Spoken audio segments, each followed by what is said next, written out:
We'll blame it on Diesel.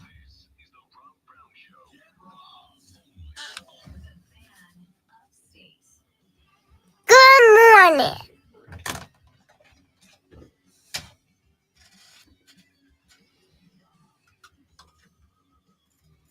Hey, Big Daddy, how you doing? Hey, back-to-back days of good hair day, man. Like back-to-back days of a good quaff going on. You know, it's sad that you could have turned your mic on in time, but you're busy looking at your hair. I wasn't. in the I was busy camera. trying to fix the TV over here. Uh-huh. Trying to give us a good background for the live stream that we do every single day from 6 until 10 a.m. Your hair does as we look do the good. Phantom Though. State. I know it does. Yeah, it does. That wasn't me making a joke. Busted out that I got the hipster flannel working again today. All right. Not a good idea in here today, I don't think. Yeah, it's a little warm in the crib, but that's all right because listen, Lonzo, it's high fashion. You got to make sacrifices to look as good as I do. As Dolly Parton once said, takes a lot of money to look this cheap. All right. I don't know about fashion, but I'll take your word for it. I mean, I do. So feel free to. I dress up, once a year when I win awards. When he's got a doctor's appointment, he wears solid black T-shirts. I've learned that about the great one. That was completely an accident. I'll fix it in a minute. No, I'm committed to the bit. No, now. I figured out a trick how to do it. Oh, did you now? Mm-hmm. I can't do it from over here. It won't. Oh, gotcha. It won't see it. Now you turn the TV back on. You probably should fix that. What a day we got lined up for you today, ladies and gentlemen. What a show we've got lined up for you. I look forward to speaking with you about the ineptitude of National Football League teams because there's a few of them, and I think they all have one thing in common. When we talk about the Dallas Cowboys, when we talk about the Las Vegas Raiders, when we talk about the Chicago Bears, when we talk about any and all of these squads, there is something that is true, I think, about all of them. And I'm going to tell you what it is coming up later on in the radio broadcast. I want to get today to a little college football because this may shock you, and it may not, and it's not going to shock any of you. You're all aware of this, but the college football playoffs, the 12-team college football playoffs get underway this weekend. And I think today is a as good of a day as any day to begin our conversation about the college football playoffs opening round. We've got, of course, the Clemson Tigers. They are on the road out in Austin, Texas, taking on the Horns, trying not to get hooked by, but do the hooking of the Horns. We have got to get into the All-Indiana Bowl as Indiana and Notre Dame are set to play. They are the only Friday night game, 8 p.m., and then we've got 3 games for you on Saturday. Kicks off at noon with SMU, Southern Methodist University. The Stangers are on the road taking on the Penn State Nittany Lions. This might be the most interesting game in the first round. If I asked you what coach in the first round has the most pressure on them to win, what would your answer be? Would it be Dabo Swinney at Clemson? Would it be Steve Sarkisian at Texas? Josh Heupel at Tennessee? Ryan Day at Ohio State? Would it be Rhett Lashley at SMU? James Franklin at Penn State? Kurt, I win, Google me, Signetti at Indiana? Or would it be Marcus Freeman at Notre Dame? Well, I think we can take Marcus Freeman off the list. Dude signed a 4-year, multi-million-dollar extension yesterday. He's good in the Irish colors for another 4 years, 6 in total. I've got Rhett Lashley at SMU. I don't think there's any pressure on Rhett Lashley, is there? I mean, he showed up. He was in the ACC Conference Championship game in his very first year in a Power 5 conference. And oh, by the way, keep in mind, he did this in a year that SMU was welcomed into the conference only because SMU told the Atlantic Coast Conference, if you will give us a spot, we will not ask for any conference money for the first few years. We will leave our portion of conference proceeds on the table. We will work solely off booster money if you'll let us in. And the ACC did. So we didn't even have all the resources that Dabo and Clemson and Mario Cristobal in Miami had, yet he made the ACC title game and made the college football playoff. So I don't think it's Rhett Lashley. Is it Dabo Swinney? The pressure building on Dabo, by the way, ladies and gentlemen, the biggest news to break yesterday, and I need you all sitting down for this. I need everybody, take a seat, okay?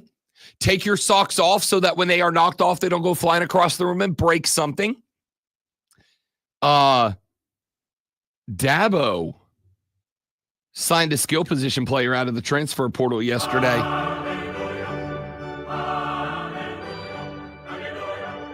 The chorus of Clemson fans echoes across the upstate of South Carolina. Oh, no, it's not about that. It's about all the people who supposedly know football.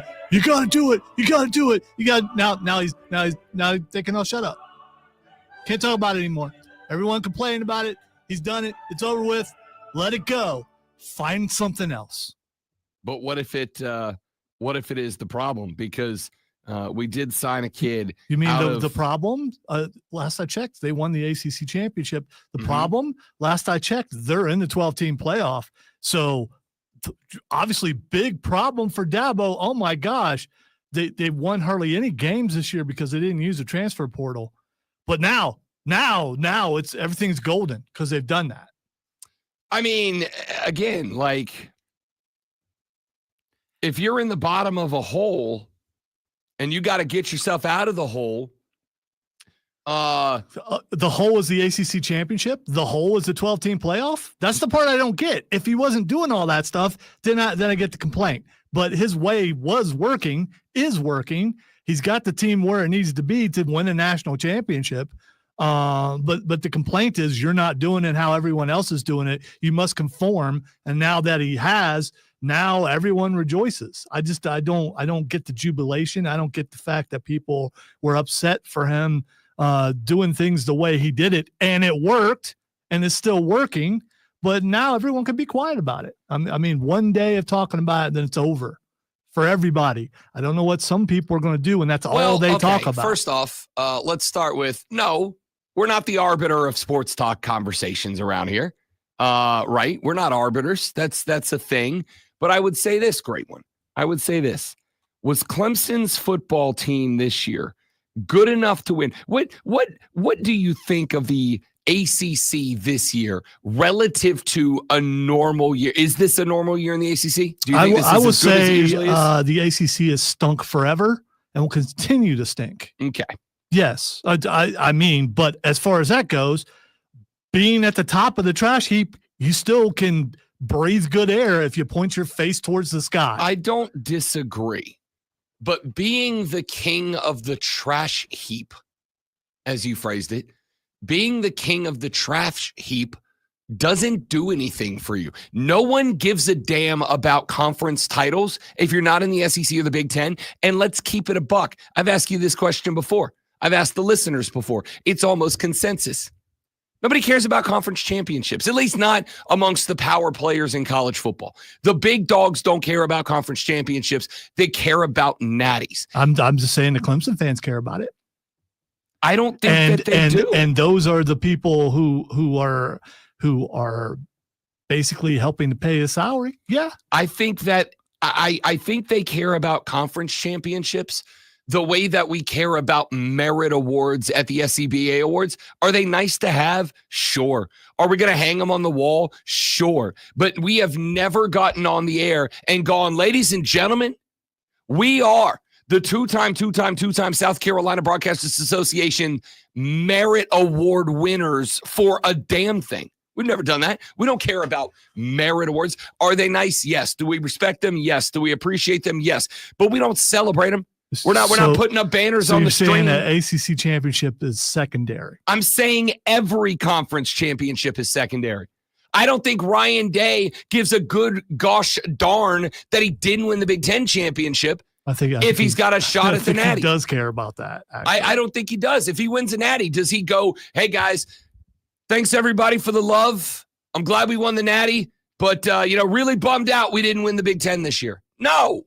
No, and neither would you. You wouldn't come in here if you guys win the Natty the next day and go, it just the national championship doesn't really ring to me because, we're Natties, but like we didn't win the Big Ten, so it doesn't really feel the same. No, you're going to stomp in here with your big red O on the chest, and you're going to say into this mic with your whole chest, 10 toes down, every one of y'all can get in line to kiss my rear end because we are Natties and you ain't. Yeah, that doesn't sound like something I would do or say.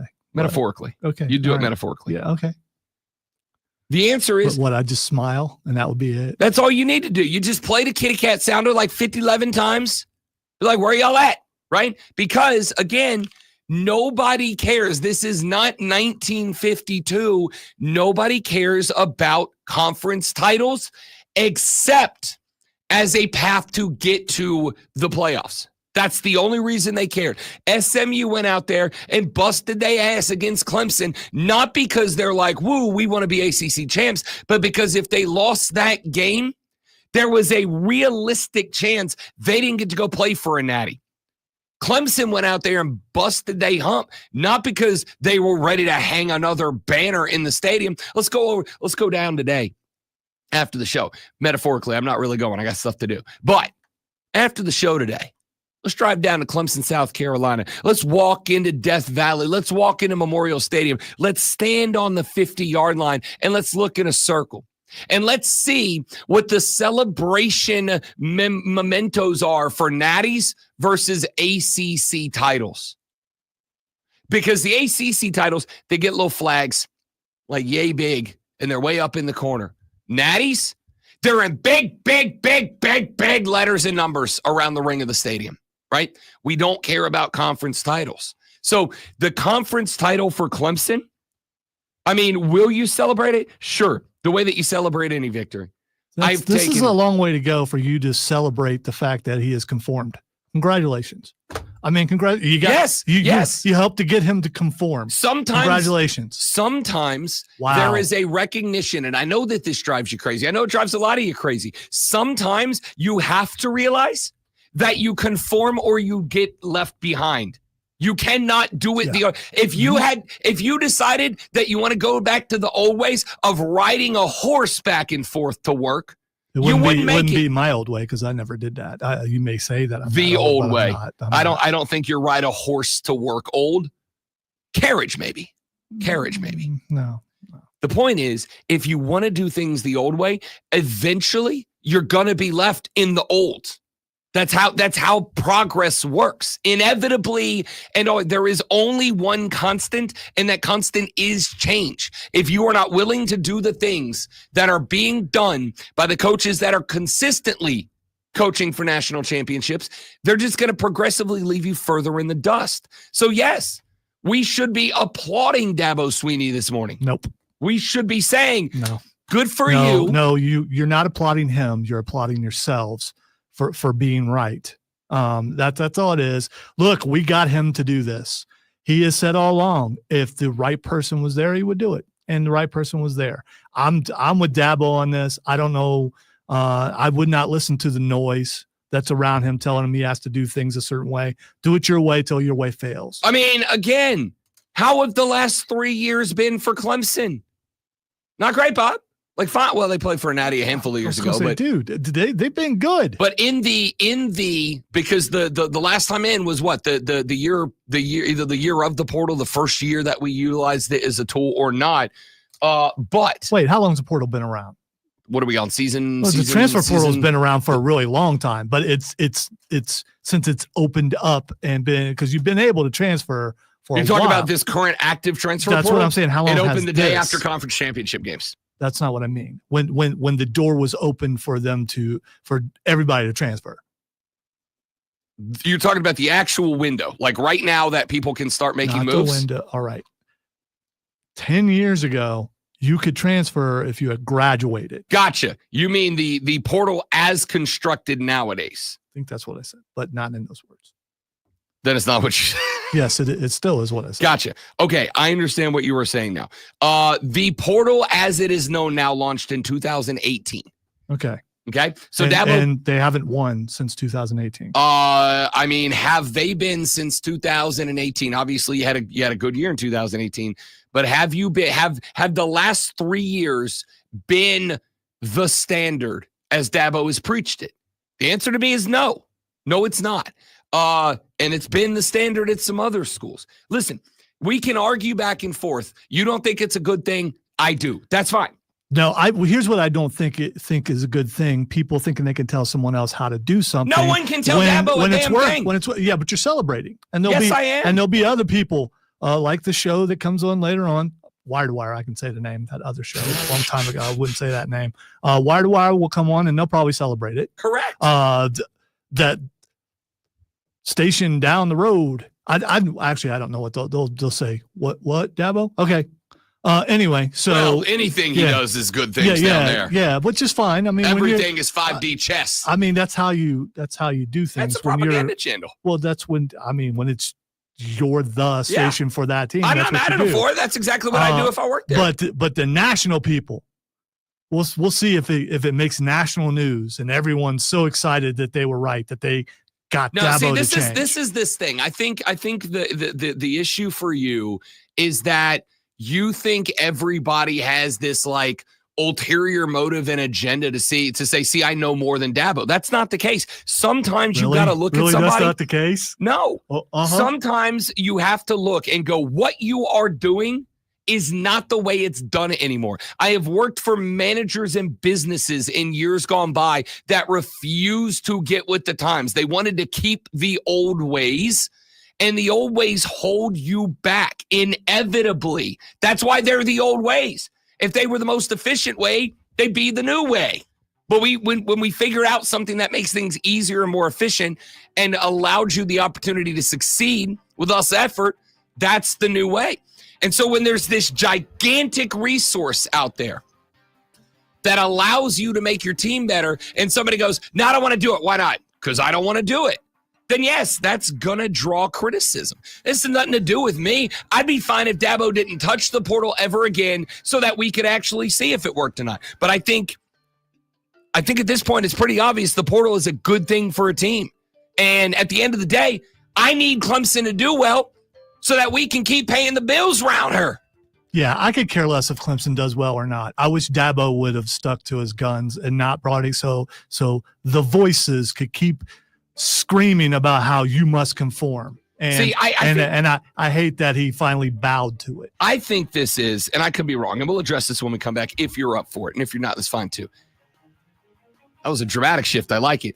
No, that was me pointing out that we're 2 minutes into the bed. Oh, gotcha. Okay, I'll tell you what. I think I might have an idea where this comes from. And it's a position of respect. But we'll see when we come back on the Rob Brown Show in the Fan Upstate. Lights. Quick read out of the gates, guys, right there. Stay right there for me.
cares about the ACC championship. Did he make sure to let us know that? No, I went and asked him. Oh, okay. I had to go get print, and he's the only Clemson fan I know, pure Clemson fan. Pure Clemson fan, That's up here right now. as opposed to those Muggle Clemson fans. Well, because he was born and raised here, and he knows what being a Clemson fan really is, as opposed to the other people who move here and suddenly become fans.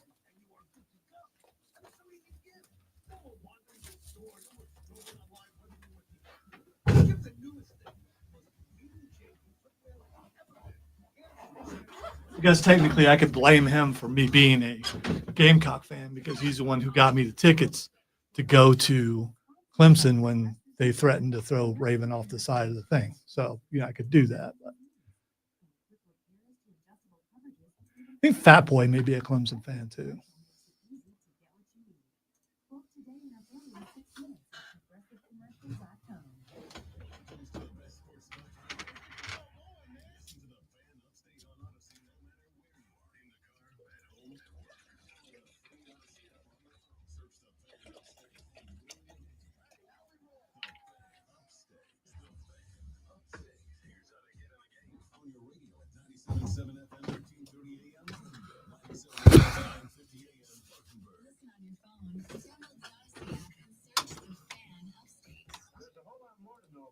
If you really want to go into the subject. Your smart speaker. Just say play 97 The Fan Upstate. On your HD radio at WFBC HD3. There's just one more thing. And on your computer at TheFanUpstate.com. Your guide to the gridiron. The maestro of the matchup. Of all things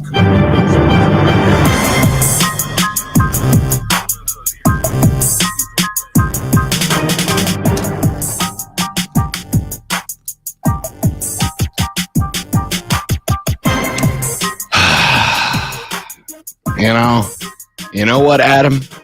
You know what, Adam? Yes, I do look like Will Wheaton from everything Will Wheaton's ever done.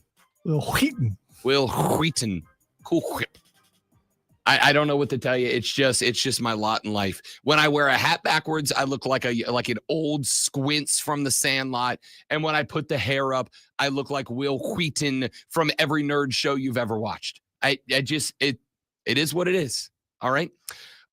Let me. There is a guy with that look in just about every crowd in a sporting event to the degree where I go, is that Rob? Well, no, it's not him. Dude, we were last night. Two things happened. Number one, did you see Jason Kelsey's reaction to the Jason Kelsey lookalike contest? I did not. Okay. The Eagles did before their game this weekend, a Jason Kelsey lookalike contest. And they put the lookalike contest on Monday Night Countdown last night. And Kelsey was on it. And I'll see if I can find the audio from it because it's very funny. But basically, Jason was like, look, this isn't a big deal. Every average fat white guy with a beard looks the same. And the wife and I were kind of laughing at it a little bit. In fact, I'll tell you what, here's the just because I was able to find it quickly. Here's the audio of Jason Kelsey responding to the video of the Jason Kelsey lookalike contest. No, it's not. That's why. That's why. I figured it out. It's because I muted my computer. That's Philly. What are we doing right now? It's a lookalike contest. There you go. Why is this? Whoa! There's Five dudes. There's the guy right there with the sweater. I thought was you. Now, the Newsflash. Any overweight white guy with a beard looks just like me. What are you talking about? It's an easy competition. There is absolutely nothing unique about any of these gentlemen other than they are large people with beards. Wow, and of Caucasian complexion. that guy was spot on. Is that you? That's my new profile picture. Is it? Yes. That's pretty good. That's pretty good to snap. Yeah. Okay. Why does everybody continue to take their shirts off like that's something you do why would often? they be doing that? I don't know. You guys know exactly why they do that. Sometimes when you're enjoying a few beverages and it's cold outside, you get That's got to be you. No, that's not it. the guy in the maroon one right here. That's the winner. No, that's the winner. I got a confession. Can we not zoom That in is on that actually me, guys. I came up to my own lookalike, and you lost. and I lost.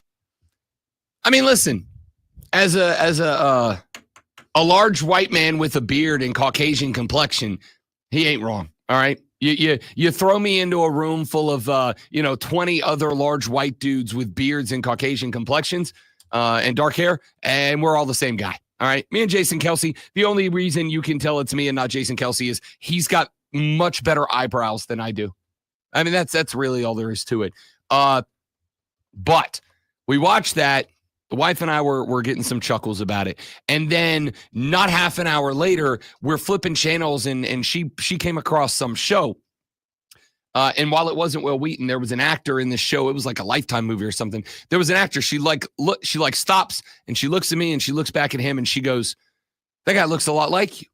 I was like, "Yeah, no, you're not wrong. He does." And then we went to bed last night, laid down. When the games went off, the local news came on. There's a reporter right here in the upstate who looks just like me, down to like the little white trash spot in the middle of the mustache where hair don't grow. Right under my nose. I got this little trailer park. I thought that was a choice. No, it's not. I don't grow hair here. I thought that was you trimmed it that way on purpose. Nope. I don't grow hair here. And if you look under here, I got a bunch of bald spots under the beard too. I got a white trash beard. All right. I just got to work the best I can around that. Exact same guy. And she looks at me and she's like, "Dude, well, like, what is it with people like you taking over TV?" And I was like, "Ma'am, we're very handsome. I don't know what you want." And then she laughed and rolled over. And that was how my night ended. So, that's good. All right, let's get back to this. Let's get back to this Dabo thing here for just a minute. I want to throw out a theory here. And I want to begin by saying I throw this theory out with all the respect that I have for Lonzo, and it is immense respect. Lonzo is a man who stands on principle in every aspect of his life. Okay? And I say that, again, very sincerely and very respectfully. He stands on principle. He has reasons that he is who he is, and he does not contradict those reasons. He does not compromise those reasons or his behavior. And I respect that. But my theory here on this thing, why it's a big deal to you, Lonzo, that Dabo has decided to go back against his principle on the portal. By the way, really quick, I've been called out on the stream, and they're right. He did say if the player was right. So he didn't go back on anything. He did not listen to the voices, but it does seem that way. Jacob said, "How can you say that Dabo has been saying all along that if the right guy was there, then he would grab them and then say that you wish he didn't give in?" And that is what Dabo's been saying, but it's also kind of one of those things where I'm like, guys, it's been, 5 years? The portal's been open? It's been 5 years. There hasn't been one. There were 1,500 plus players in the portal last year, and there wasn't one the right guy in there. There wasn't one. See, the way I read that this whole time was, if the right guy's in there, but a guy who would transfer is the kind of guy I don't think is the right guy. You see what I'm saying? Like, the qualifier of the right guy is a qualifier that somebody that goes into the portal is disqualified by, right? That's like saying, I would never vote for a politician who takes money from a special interest group. Well, I got news for you. You can't win in politics without doing that. That's the system we've created. Here's what it seems like. I don't know Dabo, but it seems that he appreciates loyalty because he's loyal to some players to a fault, where he would not bench them, certain quarterbacks, and then finally he had to, things like that. And people have criticized him for being too loyal. So in the end, if you're that way yourself, then maybe there's a part of you that goes, okay, this guy's willing to jump ship and come over here. He's not very loyal to the team he's on. That's not what we try to do here. So I'm not bringing anybody in. So, I guess that's kind of what I was saying there is if loyalty is, as it seems to be, if loyalty is way up towards the top of your priority list of character traits, then a guy who leaves a team via the portal, if you want to believe that shows a lack of loyalty, then it would make sense that you would go, that guy does not display the character trait I consider the most important, which is loyalty. But again, then don't say I'd use the portal for the right guy, because what you're saying there is Nobody who uses the portal is a guy that I would think is the right guy, because I believe in commitment and loyalty and whatever else more than anything else. And by going in the portal, that is the illustration in the mind of a Dabo Swinney, if we are correct in our philosophical breakdown.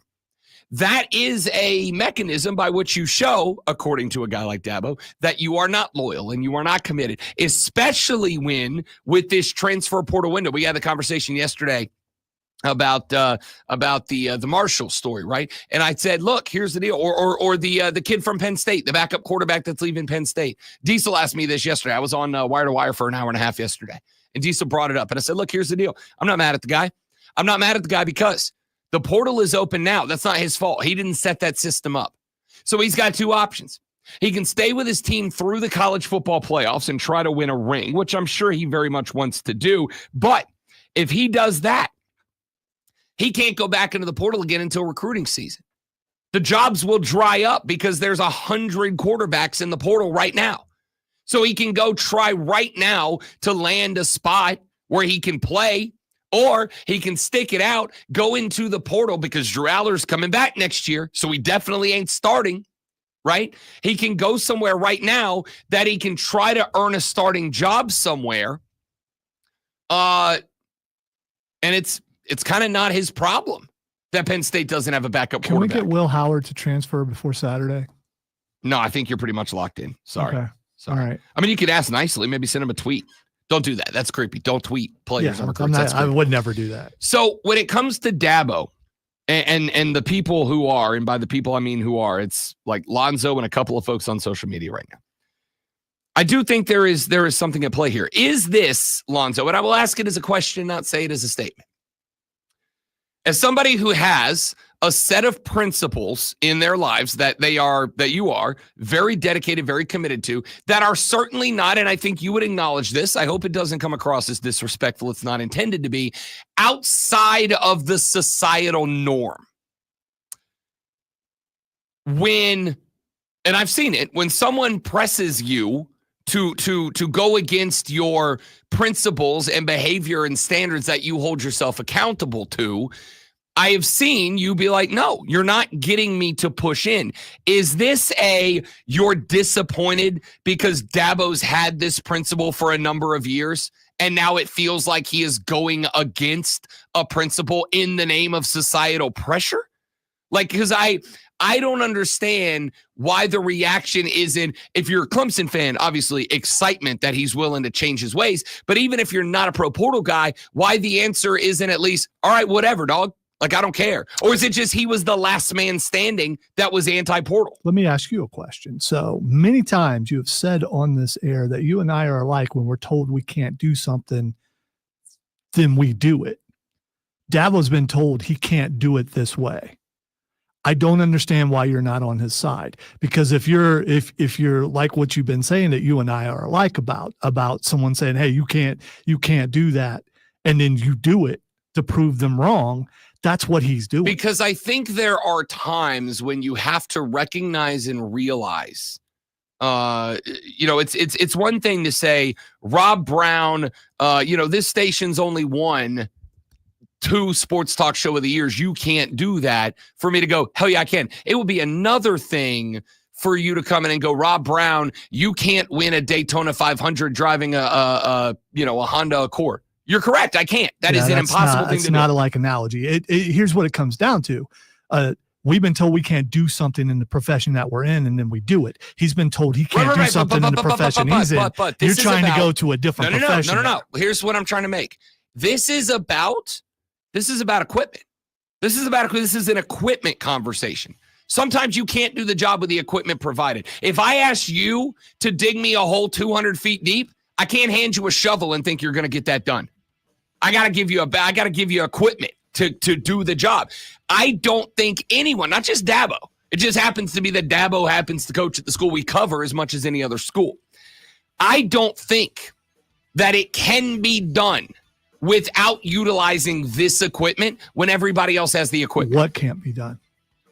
Success as far as winning national championships. If you are happy to set the bar at ACC titles good enough, then go on. So, and I don't want this to happen by any means. So if they win a national championship this year, you'll never say anything again. Correct. Okay. Correct. All right. They win a national championship this year. I'll never say anything again. They're a 12.5-point underdog in week 1. They are the biggest You're underdog right. in college football. You're right. I mean, there's a reason for that. And I'm not rooting for them, so I'll be right. I would never do that because I'm never going to root for Clemson. But there is this thing. If they win and they win it all, I agree. then you can't talk about What it happens again. if they get blown out by Texas? That's what's expected. Back after this on the Rob Brown Show in the Fan Upstate.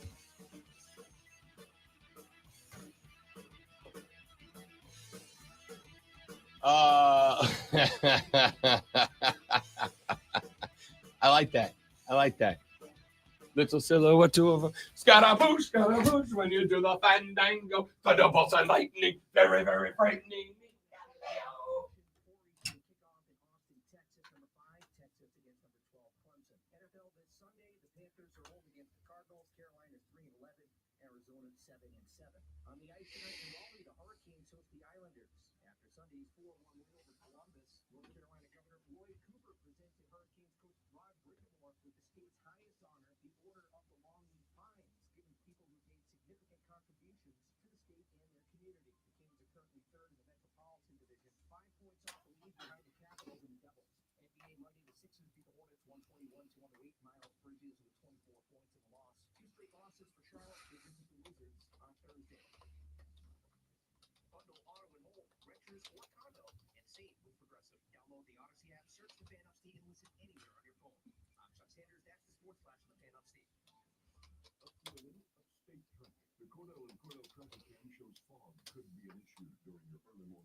Again, I made sure that everyone knows there's no doubt that I'm rooting against.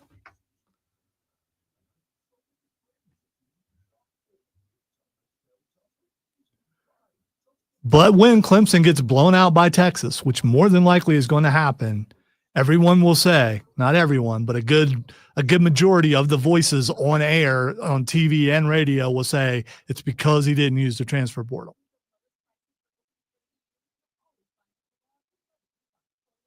But all these other teams that did and lost, why are they not held to the same standard?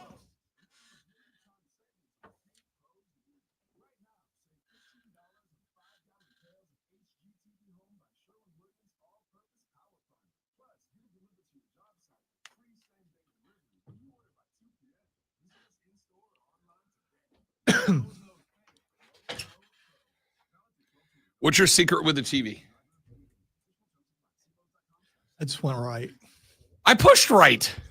No, you went down and right. I just pushed right. I got nothing. Dude, how many times have I messed up I got- and went, fix this? And then one day I just pushed right and it worked.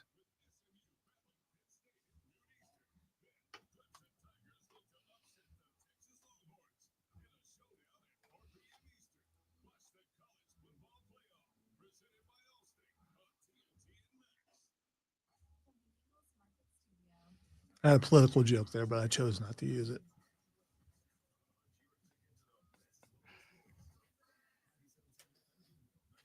Disappointed I fell asleep. I was only able to watch parts of Raw this morning, but man, it was good so far. I just started sending that. There's a picture of Patrick Mahomes laying there and Mr. Miyagi.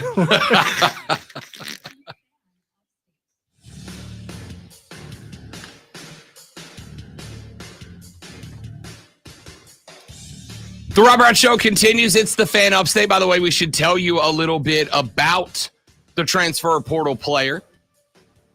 It is Tristan Smith. He is a wide receiver from Southeast Missouri State.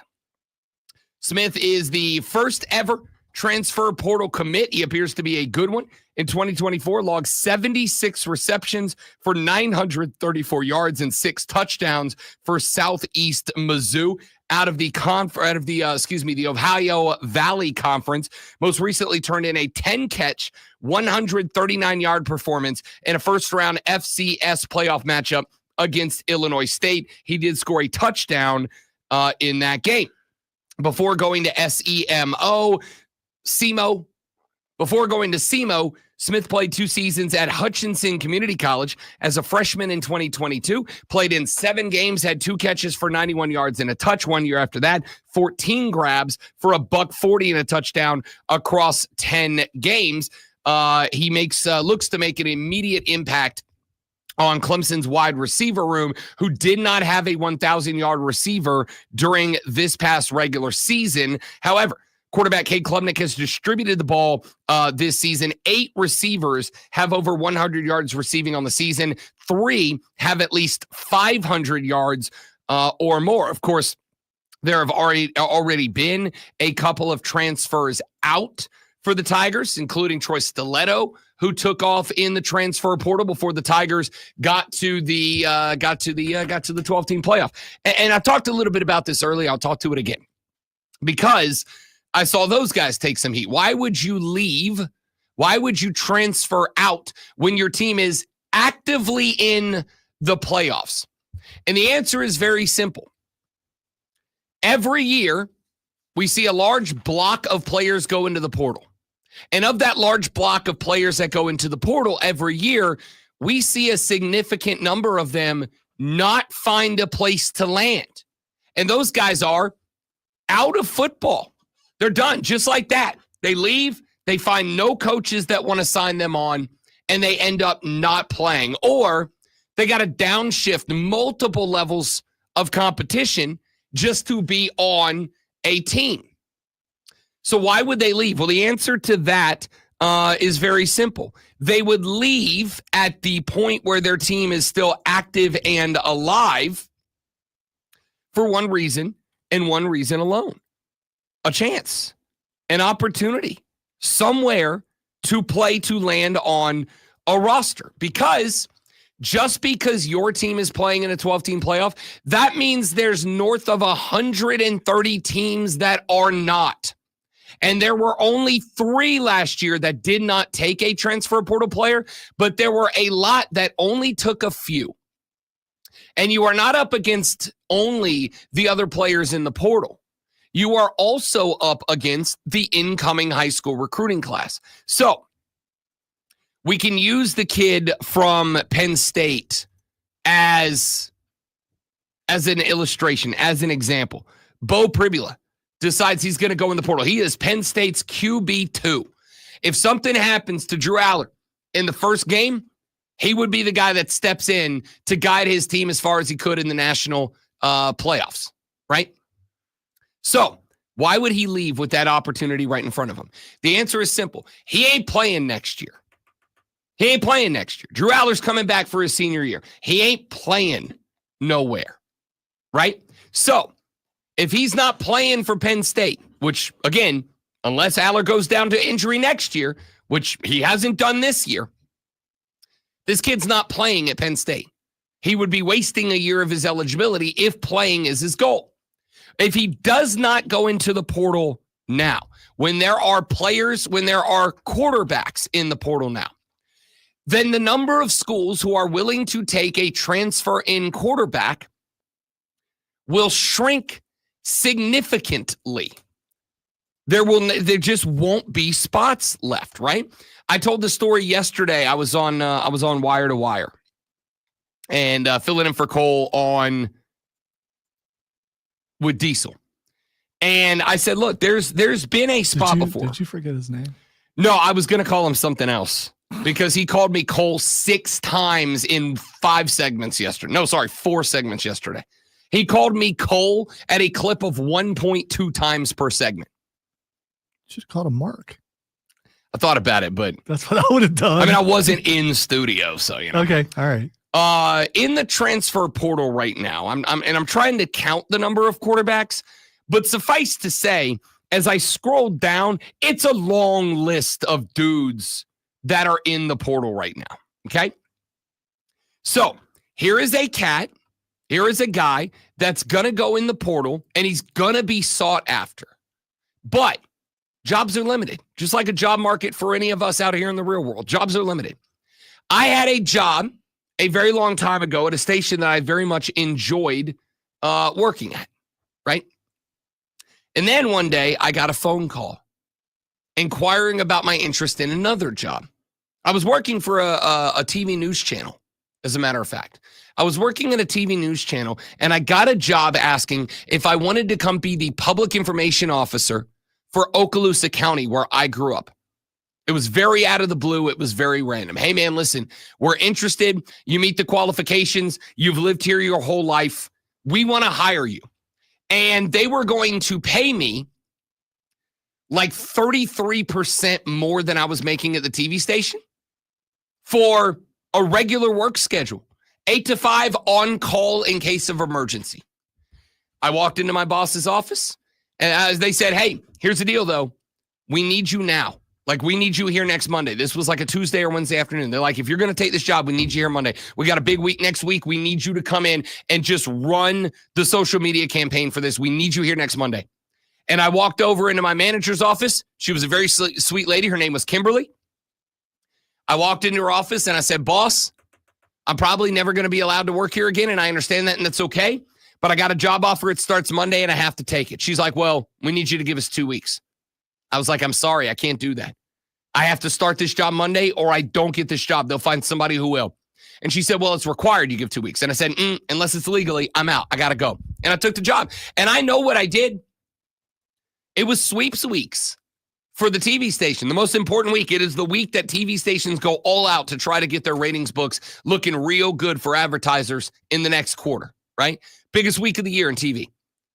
And she said, it's sweeps week. You're going to just bail on us? We need you. And I said, I'm really sorry. I got to go. I got to take this job. I said, here's the deal. If you would like to renegotiate my contract right now, I'll tell you the number that they are paying me. And if you match that number, I'll stay. But if you can't, I got to go. And I showed her the number and she went, I can't pay that to a junior reporter and backup anchor. And I said, okay, then I got to go. And I left. And I know I screwed a lot of people at that TV station. I screwed other reporters who had to pick up my slack. I screwed my editor and cameraman who had bet hours and hours and hours into our sweep week feature. It was just wasted at that point. I wasn't there. They couldn't use it anymore, right? There was all these different people that I screwed. But I had to take that job. That job was a life-changing job for me. It was the most money I'd ever made. It gave me experience into an entirely new world of public relations and media that I had never been in before. It gave me life experience that I could not pass on, and it was the best thing for me and my family at that time. I had to take it, right? And I know I screwed a bunch of people, and I promise you, I still feel guilty about it to this day, but not that guilty because I had to do it. And if I would not have jumped at that moment to take that opportunity, they would have hired somebody else that day to come in that next Monday and start, and I'd have been stuck at that junior reporter job with no guarantee of promotion anytime in the next 2 to 5 years. I had to take it. It wasn't an option. I had to do it. So, with that being said, the reason a guy like a Drew Aller would leave and take off, not just go into the portal, but actually leave, because we had a texter that just wrote in and said, Ohio State's Devin Brown has entered the portal, but said he will stay with the Buckeyes through the playoff. Entering the portal does not mean you can't finish out your bowl or playoff season with your current team. Correct. But do you know what it does do? It prevents you from having contact with other schools who might want you. It prevents you from having conversations with other coaches who might be interested in signing you to a scholarship, right? So it's not just that Beau Pribula is going to leave Penn State. It's that he's leaving the team so that he can start those conversations. Because if he doesn't start those conversations now, then all of these coaches out there that might be looking for a quarterback, and Pribula might fit the mold for them, all these other coaches might go find their guy. And now all of a sudden, Penn State doesn't win a national championship, right? Maybe they win a game. Maybe they win 2. The bottom half of that bracket's unbalanced. It's weak. But they don't win a natty. Or hell, maybe they do. Maybe they win a natty. Who cares? Doesn't matter.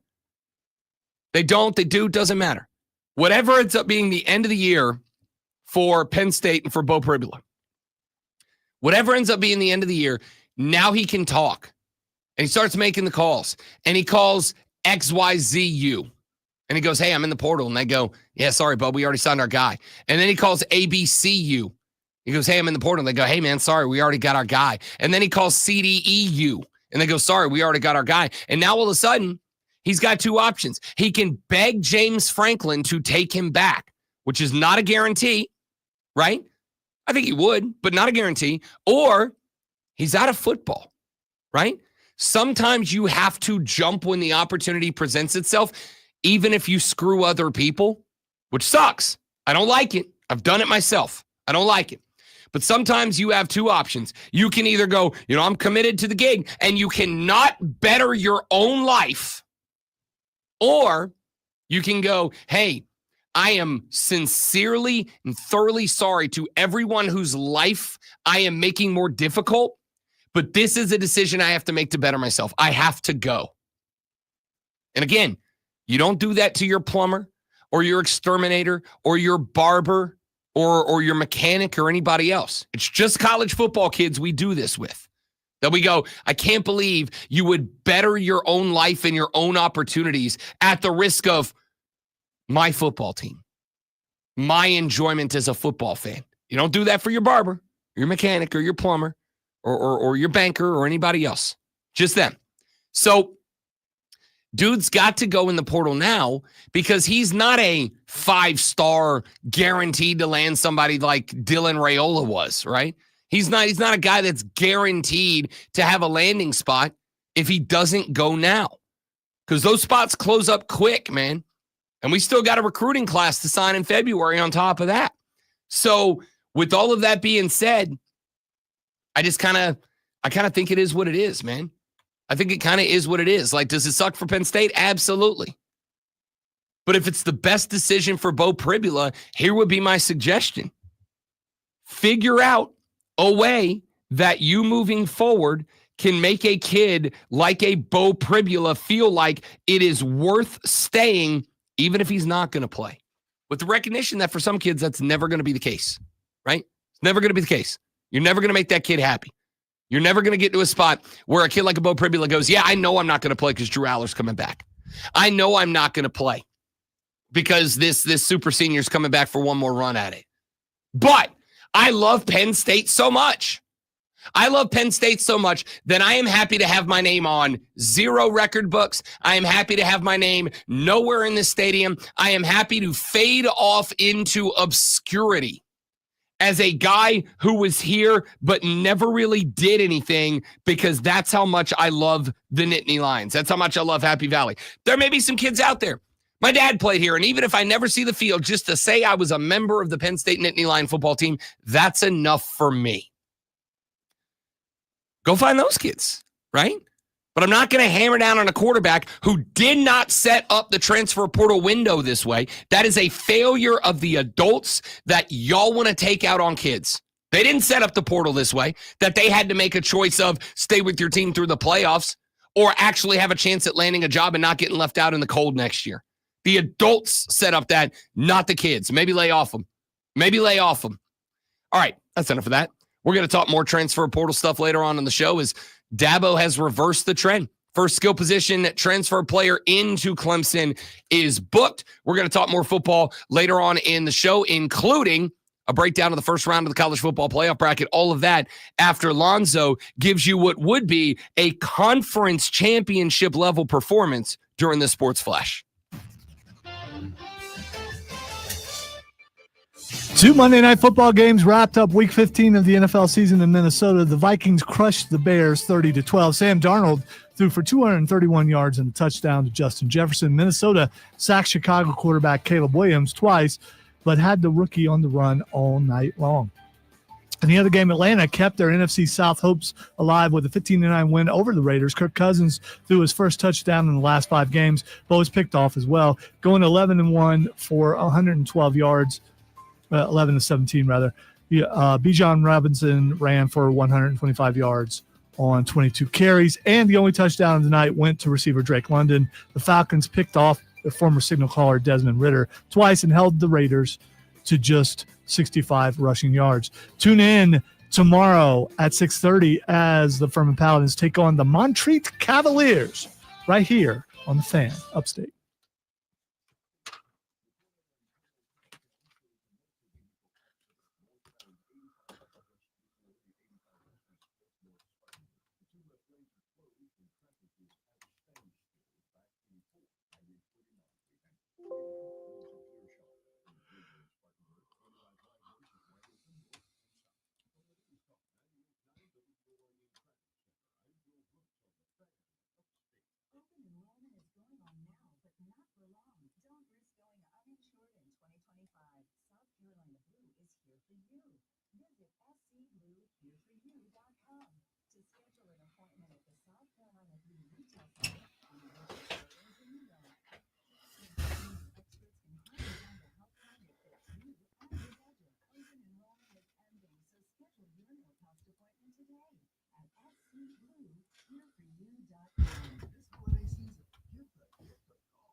Yeah, I mean, it's the one place where we get mad at people for making a decision that betters their life.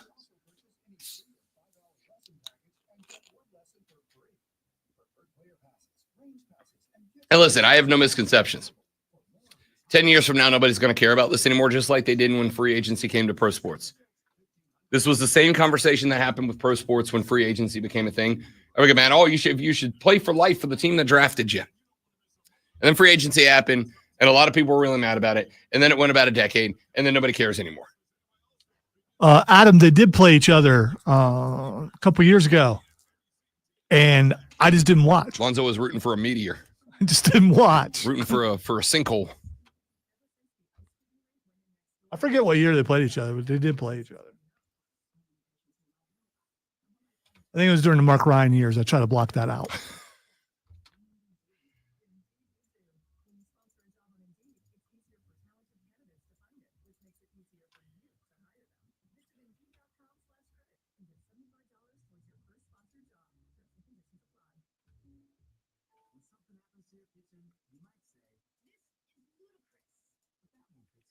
Ludicrous. Ludicrous. I think it's a phenomenal opportunity. And I think what you're going to see is you're going to see a number of schools selling their teams. And the reason for that, to folks like us, like we're bidding on a couple teams, I can't tell you, but in essence, what we would do is buy 51% of the team. And I mean, I think if you look at a bunch of these programs, they're making 50, 100 million off of their football program, off of their basketball program. So it's a way for universities, by the way, because under federal law, they've got to offer scholarships in all these different sports. So they've got to update their facilities. So one of the things they want to do is sort of say, okay, great. My football program makes 100 million. We'll sell 50%. That's 50 million. Do a 10 multiple on that, 15 multiple. That's 500, 750 million.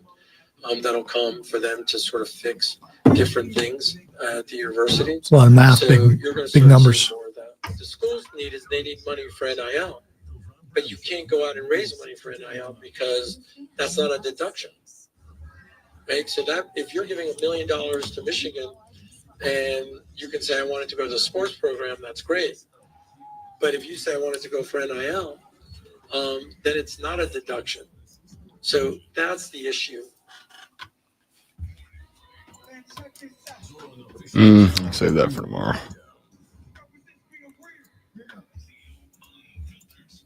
Manufactured locally for the Carolinas.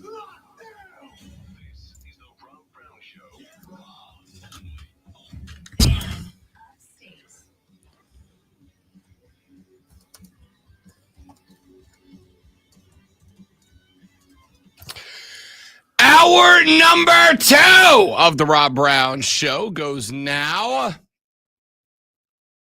Rob the Great Alonzo and you be a part of the radio broadcast. Lots of different ways to make that happen. You can jump on the renewal by Anderson of the Carolinas fan phone at 844-FANFONE. That's 844-326-3663. You can text us at 71307, Start your text with FAN, F-A-N, FAN, F-A-N, and we will read them on the air. You can tweet me at The Rob Brown Show. You can tweet Lonzo at Lonzo one word. You can tweet everybody in the station at The Rob Brown Show. You can get at me on the email, rob.brown at thefanupstate.com. Rob.brown it's a period. It's not the word dot. Rob.brown at thefanupstate.com. Thank you for explaining that because, I'm sure some older people, which you don't like, probably would struggle with that. Can I tell you right now? I saw it. That's why I mentioned it. Good. Thanks for the segue that I wanted but hadn't found yet. Y'all, I want it on the record. I'm a big fan of the Costco. All right? I'm a big fan of the Costco. I am not just a big fan of the Costco, and those of you on the live stream can confirm. I am a card-carrying executive member of the Costco. Not your basic membership. I'm black card at the Costco. I'm front of the line. Okay, 1%. At the Costco. Let's go. Okay. I went to the Costco yesterday after work. I pop in there once or twice a week. I hit the Costco on the way back to the house. I drive right past it on the way home here on Woodruff Road. And so I stopped at the Costco, and I'm going to tell you right now, I swear on everything that is inside of me and comprises me. If anybody my age acts the way that old people act at the Costco, they would catch an ass whooping on the spot. I don't ever want to hear, never again in my life do I want to hear that young people are entitled. Not another time. Because the olds at the Costco are the most unbelievably entitled, impatient, obnoxious people on the face of planet Earth. Let me tell you what happened twice. Two different things happened yesterday at the Costco. Y'all, I was ready to fight some geriatrics yesterday. All right? I'll make myself sound like a bad guy. Let me tell you the story, then decide if I'm the bad guy. All right? First, I roll up into the Costco. I go into the line. They changed it now. When you go in, they got little card scanners, and you got to scan your membership card. Don't scan your membership card. You ain't allowed in the Costco. It's elite. It's exclusive. Okay? So I roll up, and I get in the line because there's a line to get into the Costco. Why wouldn't there be a line to get in the Costco? Costco's amazing. Okay? So I roll up. I'm ready to go into the little scanner. I like to go in. I like to check out. You know, they got some deals on electronics every now and then, constantly updating their flannel selection. Got to go see if they got any new colors of flannels that I want to add to the winter Rob Brown collection. All right. So I go in and I go to scan my membership card, and this little old lady ahead of me, she walks up to the little card scanner, and she looks at the lady and she goes, "I don't want to get my card out of my out of my purse. I don't want to get my card out of my purse. Just let me in." And the lady goes, "Oh, I'm sorry, ma'am. You have to scan your membership card." And she goes, "It's in my purse, and I do not want to get it out." And the lady's like, "I understand, ma'am, but that's the rules of the Costco. It is membership only. You have to prove that you're a member." "Well, I am a member." "Get your computer and look it up." This lady is standing there's no computers, ma'am. She's not at a computer. The little scanning thing, that's the computer. You scan your card, and that computer goes, "Yes, Ethel is indeed a member. She's allowed in." No. She don't. The purse, by the way, is hanging on her hip. It's right here. Ma'am, reach your skinny little bony fingers down in there and grab the card and scan it like everyone else who is here. All right? So finally, the lady's like, "Look, ma'am, I'm really sorry, but you can either scan your membership card or we're gonna have to deny you entry respectfully." And the lady's like, "Well, I'll just cancel my membership." And there's a guy in the next line over who was very clearly had it. She goes, "I'll just have to cancel my membership." And the guy goes, well, you'll have to show him your card to do that. I was like, oh, thank you. Thank you, sir. So then we go in. And I go pick up what I was there to give. The wife, she needs some Fiji water. She loves the Fiji water. All right, so I go get a case of the Fiji water. I go in and I get another case of my sparkling ice carbonated waters. All right, I'm a big chocolate covered raisin guy. I love chocolate covered raisins. All right, I get my big barrel of chocolate covered raisins. That's my little snacky snack. So I don't eat a full meal 3 times between full meals. All right. Give me a little chocolate cover. I did find a flannel on. So this one was Kelly green with brown pattern inlaid. It's beautiful, beautiful. So quite excited to break it out. Probably break it out either tomorrow or Thursday. All right. Good looking flannel. Do you have the green glasses to that's the only reason I didn't break them out today. Okay. And I forgot my black ones to match today. But the good news is my glasses people are putting out purple, orange, and green in the new year. Pretty pumped about adding those to the collection. So I pick up my flannel. I pick up my foodstuffs. I go get in the line. Now, Costco at the lunchtime, pretty busy. All right, it's pretty busy. It's fine. You know that going in. Dude, Costco is always busy. It is, but it's like Costco busy at lunchtime. Everybody's in there like, hey, you got your lunch break.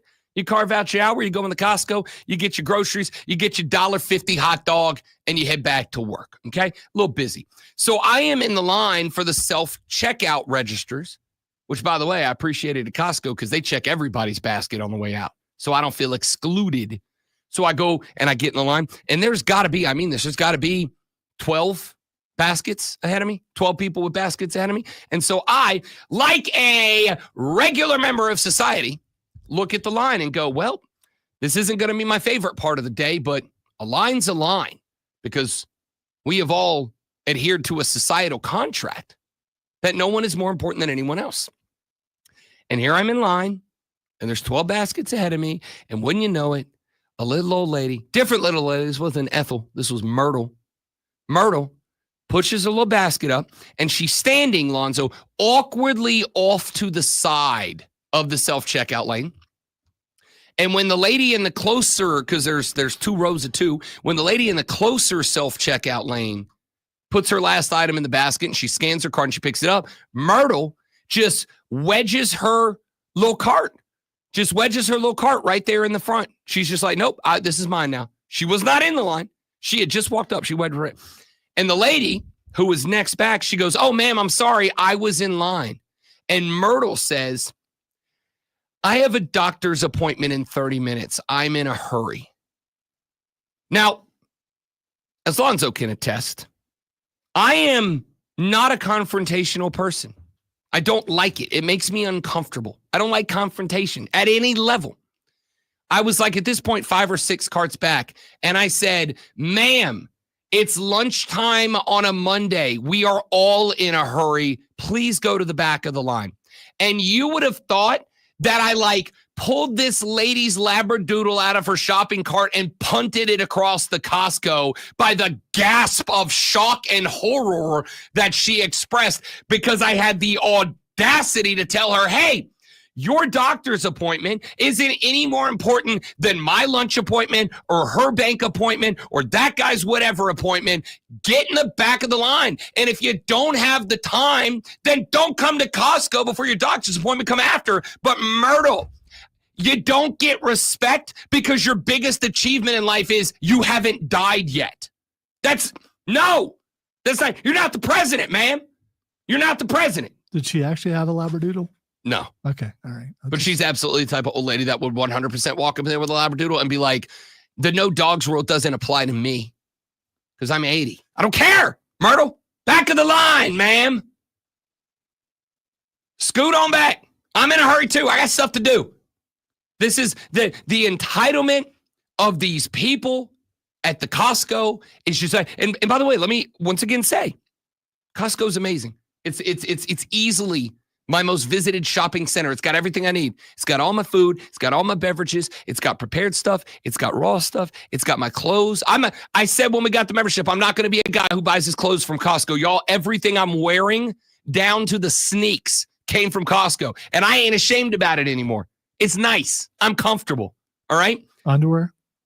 Yes. That is it. Yes. Okay. I had to think All about right. it for a second there All right. because not all my underoos are Costco, but the ones I have on right now, absolutely Kirkland brand boxer briefs. You get like a 30-pack or something. Nah, 5-pack for like $12. And I'm going to tell you straight up, they are the best boxer briefs I own. They are supportive in all the right places, but soft against my skin.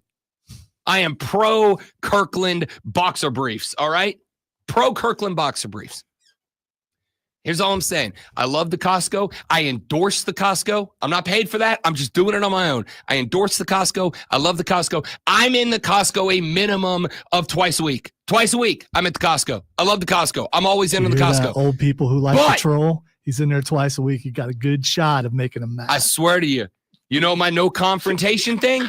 I'm running out. The only people I'm going to confront now are grandmothers at the Costco. So if you're a member of the Armada and your mom or your grandma needs to go shopping, you know Take when her to at do it. lunchtime on Mondays and Thursdays because that's Costco day. All right? And I got something to say to Myrtle, and I got something to say to Ethel, and I got something to say to Ethelda. Y'all got to stop. Like, I get it. Texture said, Rob, not arguing for either old here, but remember, they are rapidly running out of life. They have no time to wait. Sorry. Schedule it better. I now know the Costco Hey. schedule of when it's not busy, and when it's busy, you should learn it too. Could you see from your vantage point what she had in her cart? No, because when I say wedge, So dog, maybe it was like a bunch of medication and she was about to die and she just needed to check out. I can't tell you how much I don't care. Yeah, we know. I can't tell you how We much I know. don't care. If it is that important, go to the emergency room, okay? But it's not. She done set her basket off to the side of the checkout. She was like Brian Dawkins waiting for a quarterback to throw the ball. She saw the passing lane. She's like, yo, when this lady moves that cart, there's going to be a window right there. I'm going to just throw the nose. I'm going to be like Dale Earnhardt. Tuck the nose in, hit the accelerator, spin that ass around, and get right in there. And she did. Like Ball Hawk and Brian Dawkins back in the day for the Philadelphia Eagles. She set him up. She dropped the hips, lowered the center of gravity, dropped back, faked the zone. And as soon as the quarterback loaded up and that cart started moving out of the way, all of a sudden, Grandma didn't need the walker with the little tennis balls on the bottom. All of a sudden, Granny had 4.40 speed. Right up in the, like, gone. Like nobody else in the line had a moment to even realize what she did until we looked up and she's pulling her cost card out. We're like, yo, ma'am, we're in a hurry too. It's right. lunchtime on a Monday. I got stuff to do. Did she go to the back of the line? Yeah, she did. Because a manager came over and made her. And I got to tell you, I'm not going to out the manager's name because I don't want him getting in trouble at Costco because this guy's been super kind every time I go in there. But the dude walked up and he's like, ma'am, I understand, but all these other people have waited in line. She's like, well, I have a doctor's appointment. He's like, I understand, ma'am. I'm sure somebody else in this line probably also has a doctor's appointment.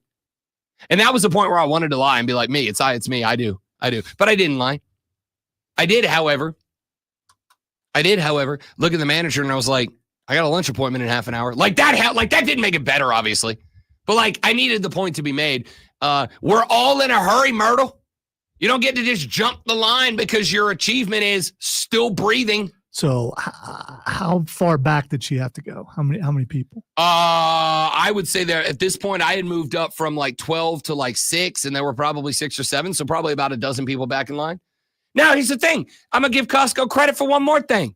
They don't need it. They're getting it anyway. Costco is efficient when it comes to getting these lines cooking, son. They're quick. When you walk up to the self-checkout, they got a dude. He walks over. He's got the little scanner gun, right? He walks over. He beeps his card. And anything you got in the buggy that's heavy, right? Big cases of water, whatever. He's like, pew, pew, pew, pew, pew, pew. Like the Mandalorian. Pew, pew, pew, pew. Pops them all. So every heavy, you don't even have to take stuff out of the cart. The heavy stuff can stay right there in the cart. He comes over, he's like, bang, bang, bang. It tells you, it's like, I got that water, that rotisserie chicken, and that thing right there. And then all you got to do is scan the little stuff. Son, they want you gone. They want you in, scan, pay, get the hell out of the way. We got 50 more people behind you with blue hair and walkers. We got to get them up and out of here. How would you feel if it was your mom that was trying to get in there? I mean, would you still That be Rhonda can wait in line with the rest of us. All right? This ain't selective. We have all agreed and adhered to a societal contract that says nobody just gets to go to the front of the line because they want to. Sounds like a baseball rule to me. It's not a baseball rule. It's a rule of life, Lonzo. If we roll up to the theme park and you want to get on Space Mountain, you don't just get to go, hi, I'm old, I'm going to the front of the line now. That ain't how it works. They don't have like senior lines. I mean, because some of those do, and you get a discount. And no, they got like the fast pass thing where you can, but then you got to go on the internet. You got to punch in your time, and they go, okay, your first of the line ride is at 12:15 p.m. So you show up at 12:15, you go to the front of the line, but they have that booked into a scheduling thing. Okay, all right. If Costco would like to create a senior citizens line, you probably can't do that because you'd have to go online and figure out how to use that newfangled. Sounds like a you problem. It ain't that hard. And if Costco wants to develop a senior citizens line over to the side where they allow these 80-year-olds to go check out faster than everybody else, then great. I will adhere to that Costco membership detail. Oh, then you'll be jealous because the seniors are moving through and you got to wait in line. No, I won't. If they develop that, right? I'll give you the example, all right? I'll give you the example. I'm a big I won't say the name of the store, but there's another store I go to. And this other store I go to, it's always insanely busy, wildly busy, and loud. It's loud. And I'm a quiet person. I like quiet, reserved. I'm listening to classical Trader music. Joe's. Bingo. Give me chill shopping. Whole Foods. Don't get me excited. I'm trying to pick all the hipster places that you might. I'm not going to tell you which one it is. It's none of those. All right. But this store has recently opened up, and I think this is commendable and respectable and should be given credit for. This store is opened up from 8 to 10 a.m. What they call sensory sensitivity hours. Basically, so for a couple hours in the morning, like 2 or 3 days a week, they don't play music. They keep the lights a little bit dimmer. Right? They have people walking around to assist people who maybe need a little help shopping. It is for older people who can't really move at the pace of the world, or people who maybe have like, what do you call it? When they have the seizures from the lights and all that, epileptic seizures, or people who have autism and they're super oversensitive to sounds and lights and that. They dim the lights, they turn off the music, they have people to walk around and help. And that's a great idea. And you know what I don't do? I don't go in there during their 2 hours and go, this is for me now. I'm going to come in. I don't do that because I go, this is set aside for these people who need that. And I'm good with that. But you also don't get to come into my, my world and go, can you just let me be super convenienced at your own inconvenience because I haven't died yet? No, ma'am. I'm sorry. I also have a place to be in 30 minutes. Does anyone out there actually know someone named Myrtle or Ethel, or what was that? Ethelda? Ethelda was my great aunt. I was running out of old lady names, so I just dug into the well. All right. You could have thrown in like a Gladys or something in there. No, actually, you know what? I did have a Myrtle too. My mom's grandmother was Myrtle. We called her Tiny. She spoke French. The first time she heard the song Voulez-vous coucher avec moi, I thought my grandma Tiny was going to have a stroke. None of us knew what it meant. She spoke French. She did. All right. That's enough of that. That's exactly how I was supposed to open the 7 o'clock hour, but Lonzo got me started. The fuse was lit and the dynamite went off. I don't know what you want me to tell you. It is what it is. No, you don't get to go to the front of the line. I'm sorry. That just is what it is. All right. Actual sports, including Water Cooler Cheat Sheet and last segment of this hour, TMFINR Awards. All coming up on the Rob Brown Show on the Fan Upstate. QC. All right, guys. Quick live. Coming right back. Stay right there for me, please, and thank you.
The Rob Brown Show continues. It's the Fan Upstate. Rob Brown, the great one, Lonzo with you.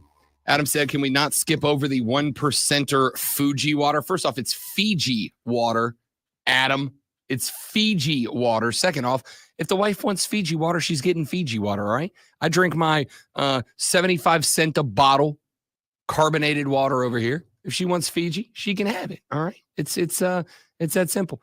April said, did the old lady, she didn't say the old lady, she said, did she eventually move? Yes, she did. She was not happy about it, though. She huffed and puffed all the way. All of a sudden, by the way, that 4.4 speed to get to the front of the self-checkout line, all of a sudden that disappeared. All of a sudden, she was having the hardest time in the world walking to the back of the line. Oh, she needed all the help she could get to go to the back of the line. But when that hole opened to whip into the front of the checkout line, oh, she was Brian Dawkins. Well, there's a reason why, people need oxygen after running 100 yards or something. I mean, she used all she had to get there and then was told that she was denied. So, I mean, I'll have to tell you.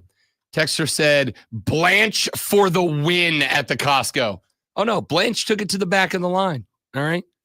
Rose, Blanche, they back of the line, Golden Girls.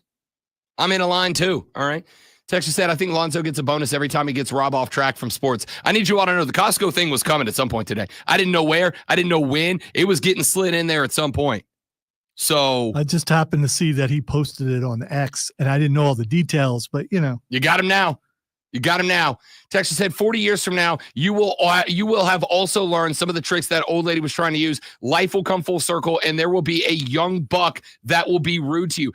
Asking someone to stand in a line that everyone else is standing in is not rude. Can we stop with that, please? Saying you have to stand in line like everyone else is not rude.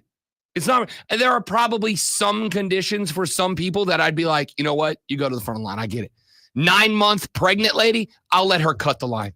I get it. That ain't easy. I understand that. But what if she was an old pregnant lady? If she's 85 and old, she needs to be at some medical institution being studied, not in Costco. I'll bring you whatever you need, Rose. I'll bring you whatever you need. Just text me your shopping list. I think it really comes down to also what you consider old. I mean, what this lady counted objectively. Okay. This lady counted. This wasn't like is she really old? Right? Like if if she was like 65, I'd be like, yeah, she's not old. Right? She's older, but she's not old. This lady was objectively old. I'm constantly cracking on old people, and they're probably my age. I mean, so I don't know. All right, let's do this. I was supposed to do it in the last segment. We'll do it here because we got the TMFINR awards coming up in the next segment. Ladies and gentlemen, the top 3 sports stories you need to know before you get to the office today. This is the water cooler cheat sheet. Are you ready for the playbook of the peculiar, the almanac of the absurd, and the encyclopedia of the extraordinary? Well, you better be, because we're diving headfirst into the 3 top stories that will have your coworkers saying, "Burn it down!" First bathroom break. No. Here we go. Welcome to the water cooler cheat sheet on the Fan Upstate. Buckeye Mike texted the show and said, Rob, you'll learn old people have no more F's to give. OH, great one. IO. And, as the years roll by, I find myself not caring about a lot of stuff. Oh, let me be clear. Yeah, it's so weird. It's just, I didn't used to be that way. How did that happen? Let me be clear. I understand and agree that. Here's the thing. The spots where my F's to give hit 0, I try to keep it in a way that I'm not negatively impacting other people. All right. Like there's a difference between I don't care that my shoes don't match my shirt anymore. I mean, I do. I'm not that old. I was going to say, yeah, I don't think that'll ever go away for you. I do.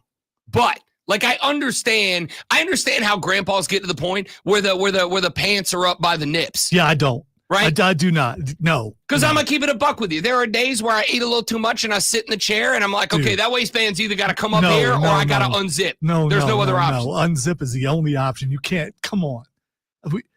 We've had these discussions down the hallway about someone we know who gets older every year and his shorts get higher and higher. Don't talk about the boss like that. No. He and I were having a discussion. and I'll never understand that. I won't. I mean, why would you pull you over your? It just doesn't. I mean, I guess when you just don't care anymore, and maybe it has to do with skinny butts. I get the out of blue. Does anyone understand? No. That's a fashion choice that doesn't I'm not make any sense. I'm not just talking about the fashion concept. I mean, again, I do think it does. I just think you're not there yet. What I'm saying is, I get the out of F's to give attitude. Stop impacting other people negatively. I got places to be too. All right. You don't get to just because you don't care about anything doesn't mean that I have stuff. Do you that believe I in care legitimate about. emergencies that would warrant someone going through? If there is something in your life that you're like, it is important that I get out of here, but not important enough that I don't buy these, pajamas, then no, it's not that much of an emergency, is it? That's why I was asking what was in If you her get a basket. phone call that, hey, your kid's bleeding, then leave the basket and go. Nobody's going to be mad at you. Yeah, I'm sure the person who has to restock the groceries I was won't be say, thrilled. what if there were bandages? Then that's why you had to take it. I mean, Then I promise you the CVS is better than the Costco for you. You know what you're doing when you go in the Costco. You don't go in there and be like, in and out 15 minutes. No, you're not. No one is. No one is. It's a time suck. You're going in there for a minimum of half an hour. Minimum. All right? Item number 1. That one wasn't my fault. All right? That one wasn't my fault. You didn't have to read the text yet. Sam Darnold, 231 yards, 1 touchdown, 1 pick as the Vikings knock off the Bears 30-12. Here's the thing. We've been talking about the Eagles. We've been talking about the Lions, the Chiefs, the Bills, yada, yada, yada. Nobody's been talking about the Minnesota Vikings. Y'all, they're 12-2. They're 12-2. They're 7-1 at the crib. They're 5-1 away from the house. This team's pretty good. And again, as I pointed out, I think just about any quarterback in the NFL could be good if they go there and they get Jefferson and Addison and Hawkinson and Jones all playing behind them. But this team's pretty good. Darnold, we can't be excited about Sam Darnold. He's a bust. I mean, listen. That was sarcasm. Oh, I know what it was. Yeah. I know what it was. And my response to that is, how's Kirk doing? But we'll come to that here in a minute because he also played last night. Point here is, if you put an elite quarterback on this Vikings team, I think they're untouchable. I mean, an elite quarterback. If you put an elite you put Josh Allen on this Bills team is 14-0 and outscoring everybody by 25. Like, this team's good. So Josh Allen is elite, the best quarterback he's your go-to guy. He's the MVP right now, and it's not close. He's your go-to guy. He's the MVP right now, and it's not close. So disrespectful. Not close. Caleb Williams, 18-31, 191, 1 touchdown, no interceptions. He got the hell beat out of him last night. We're going to play some sound later on because even Aikman was like, this is not good. This is actually really bad. Didn't you say early in the year he's going to be good? I don't think he's bad. Okay. I don't think he's bad at all. What happened last night to the Chicago Bears is not on Caleb Williams. It's on Ryan Poles and Matt Eberflus, as it has been from the beginning. The Bears fall to 4-10. They are 0-7 on the road. In the other game, the Falcons knock off the Raiders 15-9 last night. Have we ever figured out why they just decided to do double headers on Monday night? Because I mean, no, but basically I think it's because the college season is over, so it opens up the rest of the calendar of the NFL. They've done it a couple times through this. I mean, more this year than I recall them ever doing it. So, yeah, I mean, there definitely are. And the answer is Monday Night Football is the most watched television show. Yeah, but why have 2 on at the same time? So that you get more people who are interested in more games. I mean, okay. if you're willing to watch, if you're watching Monday Night Football every week, you're watching every week. If you're not, maybe you sit down and you go, okay, there's 2 games on. I might as well just turn them both on, right? And on top of that, more advertising room in primetime hours, baby. Believe it or not, even though you and I can multitask, there's a good majority of the people who cannot. They pick one and that's it. You're still getting double the advertising revenue. Kirk Cousins, 112 yards on 11 of 17 through the air, 1 touchdown, 1 interception. That makes Kirk Cousins and the Falcons, 1-4. Kirk now has 1 touchdown and 9 interceptions in his last 5 games. They are 1-4. It was Bijan Robinson who did the damn thing last night. 22 carries, $125 on the ground. Falcons win 15-9. They are now at 500. And as it stands, wrapping up week 15 over in the NFC South, the Falcons are now a game off the pace, 1 game behind the Tampa Bay Buccaneers. The Raiders eliminated from the playoffs in the NFC North. The Vikings are now tied with the Detroit Lions for the lead. The Bears are eliminated at 4-10. Let's go to item number 2. It has happened, ladies and gentlemen. Stop the presses. There is a transfer portal player at a skill position coming in to Clemson this year. Tristan Smith adds to the Clemson wide receiver room, played 2 years at Hutchinson Community College in Kansas, transferred to Southeast Missouri State this season, 76 grabs, 934 yards, and 6 touchdowns for the Red Hawks this year in the FCS playoff, 10 grabs, a $139, and a touchdown against Illinois State. The 6'5", 205-pounder announced his transfer to Clemson on Instagram. He had a couple of other offers. The only other one really of note was an offer from the Kentucky Wildcats. He did have some others from like New Mexico State, etc. But with Troy Stellato and Noble Johnson going into the transfer portal. By the way, Noble Johnson already committed to Arizona State. This is a cat who can come in and add a little bit of depth to that room. And finally, and very quickly, because I don't care, but you will, item number 3. Conor McGregor has agreed to fight Logan Paul in a boxing match. All right, that's the segment, ladies and gentlemen. Water cooler cheat sheet in the rearview mirror. When we come back, it is time to hand out some fake hardware, ladies and gentlemen. It is time to hand out some TMFINR awards. We will do that when we come back on the Rob Brown Show and the Fan Upstate. And I have to fix that clip. All right, guys, I got to step away for a minute because I don't know that I'm not about to play Network very loudly.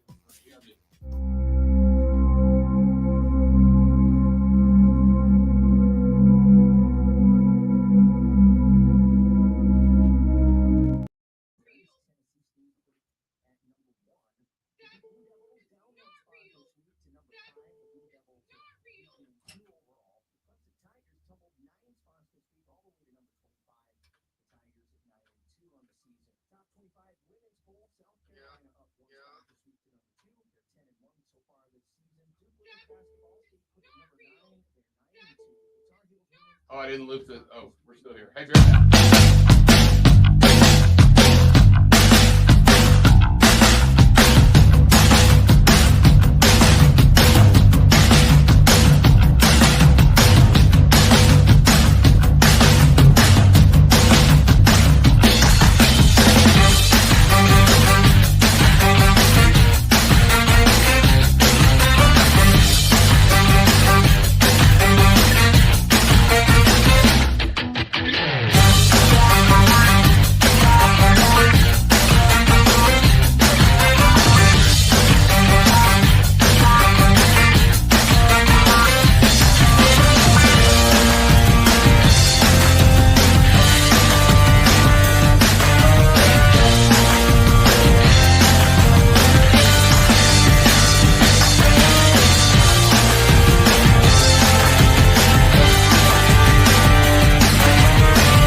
Ravens. Or text and said, "You're saying that? I'm not doing it." Rat Daddy. That is not real. All right, let's keep going with our TMFINR awards. Let's step over. How about we go to the Dallas Cowboys? They take the Carolina Panthers behind the woodshed. The first game the Panthers are favored in over 2 years, and Dallas turns it on and hands it to him. I went back and forth. I had CeeDee Lamb, 9 grabs, $116 and a tutty. But how are we not giving it to former South Carolina Gamecock Rico Dowdle? 25 totes, 149 ground yards, no touchdown scored, but he averaged 6 yards a carry across 25 runs. Former Gamecock Rico Dowdle is not real. Is not real. 35-14, the Ravens walk into New York like everybody else has. The Giants are 0-8 at the crib, and I'm handing it to Lamar Jackson. You're not going to convince me anybody else is anywhere near as deserving. 21 of 25, 290 yards, and 5 tutties through the air. He also added 65 yards rushing on 6 carries. We don't need to spend a ton of time on it. Lamar Jackson that is not real. Is not real. 32-25, the New York Football Jets knock off the Jacksonville Jaguars. He has not won one this year, Aaron Rodgers. And he won't here either because Davante Adams took it from him. 9 snags, 198 yards, and a pair of touchdowns. Turns out maybe there's a little gas in the tank for Davante Adams. That is not real. Who is indeed not real. 48-42, the Buffalo Bills step into Detroit Rock City and knock off the Lions, hand them just their second loss of the season while picking up their 11th win. I spun around on this. You had Ty Johnson, 5 grabs, 114 yards, 105 on the ground for James Cook, who answered the bell in clutch time. But ladies and gentlemen, I don't care if you don't like it. It's Josh Allen. 4 touchdowns responsible. 23 of 34 for 362 and 2 through the air. Also ran 68 yards for a pair of touchdowns as well. Josh Allen, Josh Allen, Josh Allen, Josh Allen. That is not real. Is not real. 27-13, the Eagles knock off the Steelers. Maybe the Steelers aren't that good. Maybe they're not. Maybe it was a mirage. Maybe it's just that the Eagles are another one of those teams that probably aren't being talked about the way they should. How about Jalen Hurts? He didn't have the best version of Saquon Barkley, 19 carries, 65 yards. He did have the best version of a solid wide receiver core. And in a week in which Jalen Hurts was getting roasted, toasted, and burnt to a crisp for the Philadelphia passing offense being bad, 25 of 32, 290 yards, and a pair of tutties. Jalen Hurts that is not real. Is not real. The Cardinals knock off the Patriots to move to 500 at 7-7. They win this game 30-17, and it's going to be James Conner. 16 carries, 110 yards, and a pair of touchdowns on the ground. Kyler Murray was fine. 23 of 32, 24, no touches, no picks. A good day for Kyler Murray, but he was able to have a good day because James Conner that is not real. Is not real. 40-17. The Buccaneers smoke the Chargers. You wanted Baker Mayfield. You got Baker Mayfield. I'm going to make this a twofer, though. 2 players catching one. Baker Mayfield, 22 of 27, 288 yards, and 4 touchdowns, backed up by Bucky Irving. 15 totes, 117 yards. Let's make it a trio. Mike Evans got to catch one too. 9 snags, $159, and a pair of those 4 touchdowns. I'm going to go with the 3-way TMFINR award.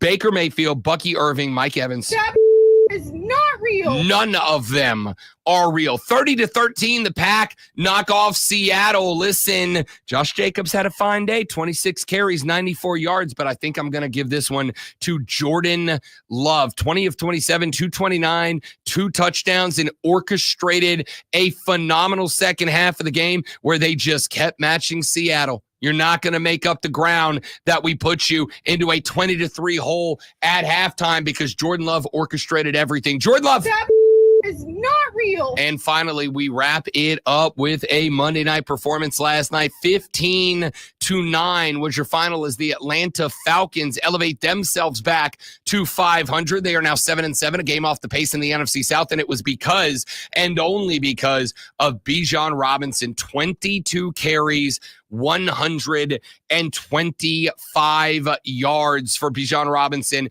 They needed him to keep the ball out of the hands of Desmond Ridder, who was picked off twice by the Falcons in this game. He toted this team. He willed this team to a dub.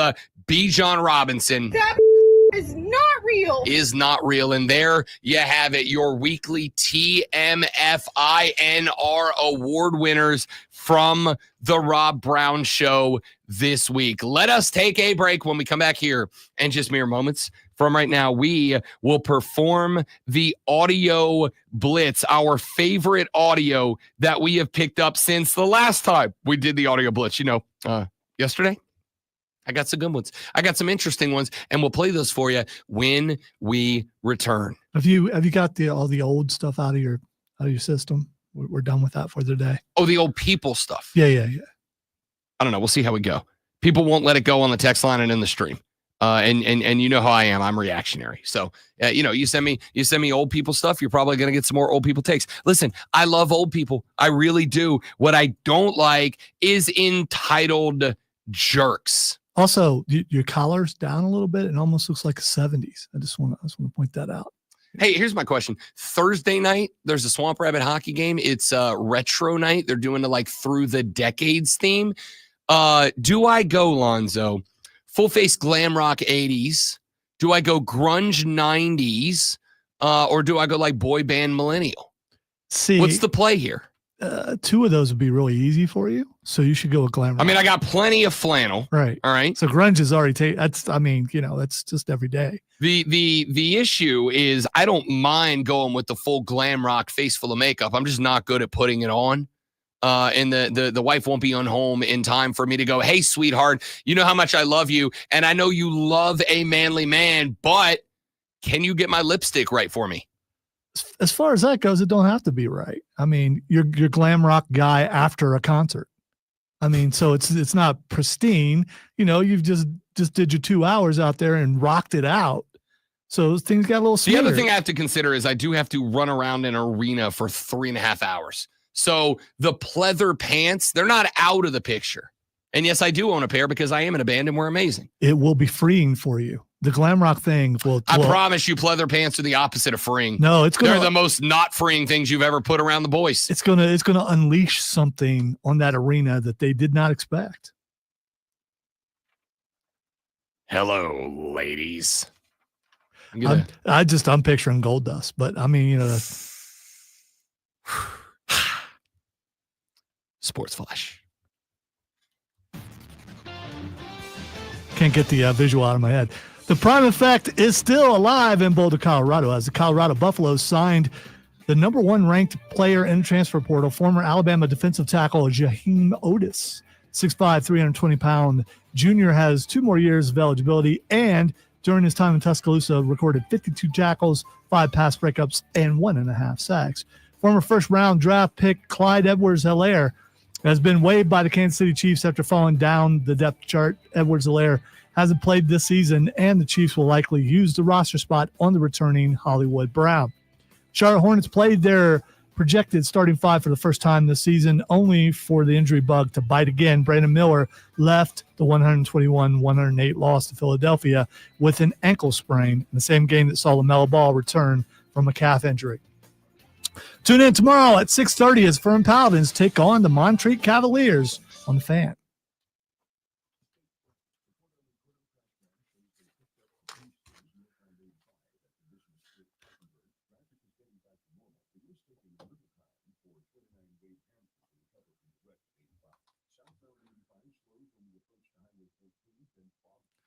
It's not about the music, Adam. It's about the look. And the grunge thing, I think It's just him today with the shirt out and wearing a t-shirt under it. I mean, but the glam thing, if you're up in the rafters, there are no bad seats in the well. But if you're up in the rafters of the well, you look down, you're gonna see the glam stuff. You're gonna notice that. You're not gonna notice the grunge.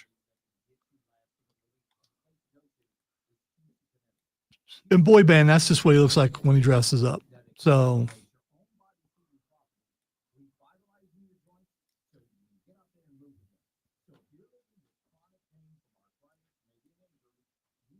definitely he has to go glam. Because you got to think about I was just saying, you got to think about the people up in the rafters. They're going to see the glam. I mean, that's going to stand out even from up there if you do it right. I still have the wig from when I was Lonzo for Halloween a couple of years ago. So like, I haven't done a good grunge vibe in a hot minute. The only issue with the grunge is I don't have stomping boots right now. I'd have to go find some boots between now and Thursday. You really want those out on the ice? Yeah, as long as they've got rubber grip on the bottom, I'm good. Okay. But when I go out there, it's after the boys have skated, so the ice is rough. Okay. Now, if I go out there when the ice is slick, I'd eat it.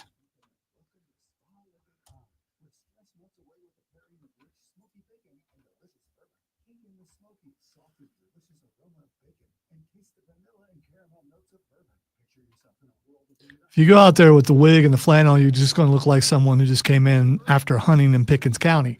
I mean, it's not going to say grunge. Got to go with glam. I'm back and forth between. It's going to be one of those two. I just haven't decided which one yet.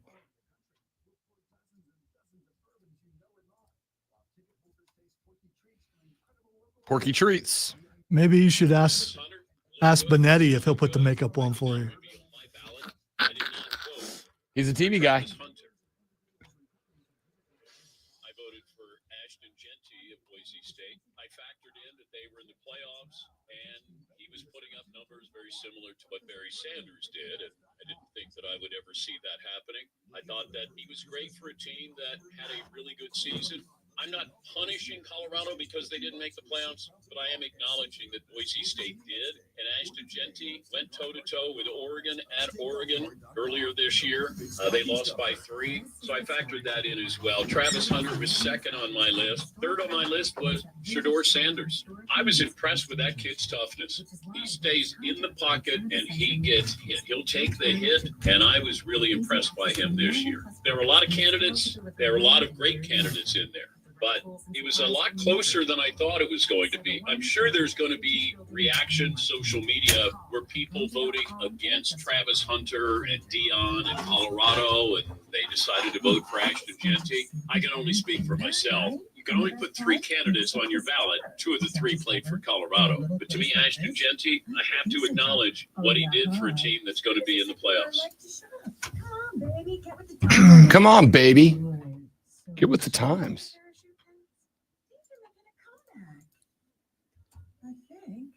Discover is accepted at 99% of places that take credit cards nationwide. Based on the February 2024 Nielsen report. The Fan. I could use some parachute pants about right now. I don't think anyone would notice. They just look like pants now? Yeah, I mean, you know.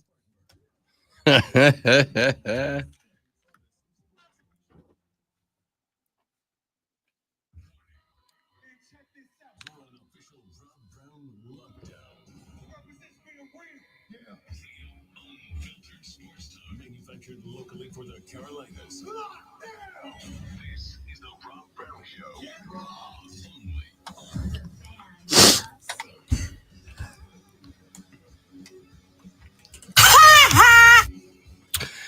And away we go into hour number 3 of the Rob Brown Show right here on the Fan Upstate. Rob and the great one, Lonzo, with you this lovely Upstate Tuesday AM. Got a lot we are talking about, a lot we are covering this morning on the show, but it is 8 o'clock straight up on the dot, which means it is time for the audio blitz. Some of the best audio that we have had since the last time that we did the audio blitz, which was, I checked the calendar yesterday.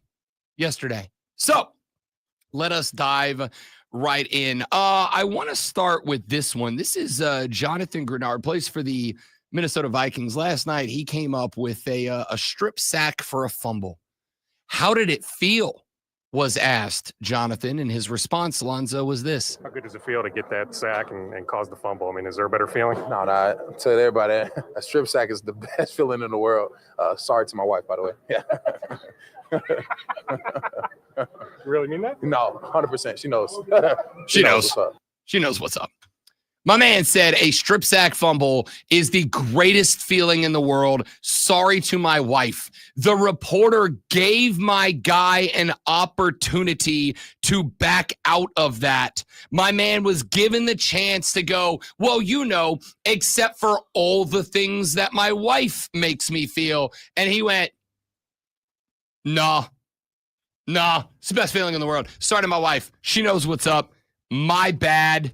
Never had a strip sack before. I had a bunch of sacks, but never a strip sack. I did. Middle school, Megs playing Pryor Middle School. David Johnson would go on to be my high school teammate, but he was the quarterback of the Pryor Pirates. I came around the offside, left side defensive end, hit him from behind. He dropped the ball. It came out. I jumped on it. I ran to the sideline, and you know what head coach Tom Grant said to me? Did he give me the old slap to the side of the helmet and say, good hustle, Brown? Did he say excellent technique on that little pop that you did to get the ball? No. You know what he said to me? Pick it up and run it next time, dumbass. That's a direct quote. I can still hear him. The man, I think that man's been dead for like 15 years, and I can still, that's going to be the longest memory he left on the earth, is in the head of a 13-year-old kid saying, pick it up and run it next time, dumbass. So you're saying this is one of your greatest regrets of your life, that you didn't pick it up and I run it. swore that if I ever saw another football on the ground, I didn't care if I had to turn into the Incredible Hulk himself. I was picking that ball up and I was trucking it for a fat guy tutty. Never touched another football on the field on the defensive side. Was never around it again. Dave Canales got asked a very interesting question yesterday. What do you think of the Heisman Trophy winner this year that was named on Saturday, and what are your thoughts on a two-way player in the NFL? I think about Deion Sanders. He had his way to do it. Coach Prime, and so he's kind of right there with somebody who could mentor him through some of that. And I think it would be a challenge. I think it would be a good challenge, a good problem to talk through for any team to get a player of that caliber. Yeah. Lonzo predicted last week that if the Carolina Panthers did not defeat the Dallas Cowboys, a team that they were favored over by 2.5 points this past weekend, Lonzo predicted that Carolina would not win another game this year. They are 3-11. As of right now, there are 2-12 teams: the Las Vegas Raiders, the New York Football Giants. There are a fistful of 3-11 teams. New England, Jacksonville, Carolina, Tennessee, and Cleveland are all 3-11. We got to see what the draft order shakes up. One or two of those teams will snag a win to cost themselves some draft picks. One or two of those teams absolutely will not. Do you think Travis Hunter falls down? Because right now, based on the records as they stand, Carolina would be drafting somewhere between 3rd and 7th. Think Travis Hunter falls to 7?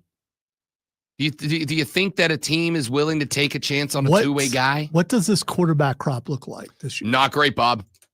Are there a couple decent ones, though? I don't think so. Because we know we're going to have some teams looking for quarterback. You got to start with Shedeur, I think, is the guy that everybody's interested. You got Cam Ward coming out of Miami. You got Jalen Milroe coming out of Alabama. You've got Quinn Ewers coming out of Texas. You've got Carson Beck coming out of Georgia. You got Dylan Gabriel coming out of Oregon, Curtis Rourke coming out of Indiana, and Cade Klubnik coming out of Clemson. And Jackson Dart out of Ole Miss, Riley Leonard from Notre Dame. This year compared to last year sounds like a stellar crop. There are none of those guys I'm excited about. None of them. None of them. Compared to last year, these are all names that I know last year. It's like who? None of the Shedeur I'm intrigued by. Cam Ward, I think, is a poor man's Lamar Jackson. That's not to say he won't be good. I don't know that I trust him like I trusted Lamar. Jalen Milroe has been playing quarterback for Alabama for 2 years, and he's still the most raw talent. I mean, I think Jalen Milroe, honestly, in terms of pure talent, I think Jalen Milroe's got as much or more than anybody in this class, but he just hadn't been polished, and he's been starting 2 years now. So I don't like him. I don't love Quinn Ewers. I don't love Carson Beck at all. Not a Dylan Gabriel guy.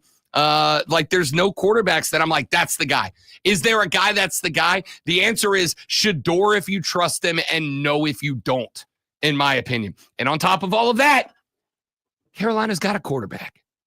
They've got a quarterback. I will say this. There are none of these quarterbacks that I go, I trust that guy more than mention that one. quarterback at all yesterday because he had one of the worst games he's had in a really long time. I don't disagree. Yeah, so I don't disagree. But again, and I literally, for those of you that don't believe me, I have a flag coming that is going to hang right there to my right that says wins and losses are not quarterback stats. If you ever want to know what a false flag looks like, you're about to see it. Flag's going to hang right there. It says wins and losses are not a quarterback stat. All right. That it just is what it is. All right. Let's keep going with the audio blitz this morning. Let's go with the, Grandpa got his computer back, Lonzo.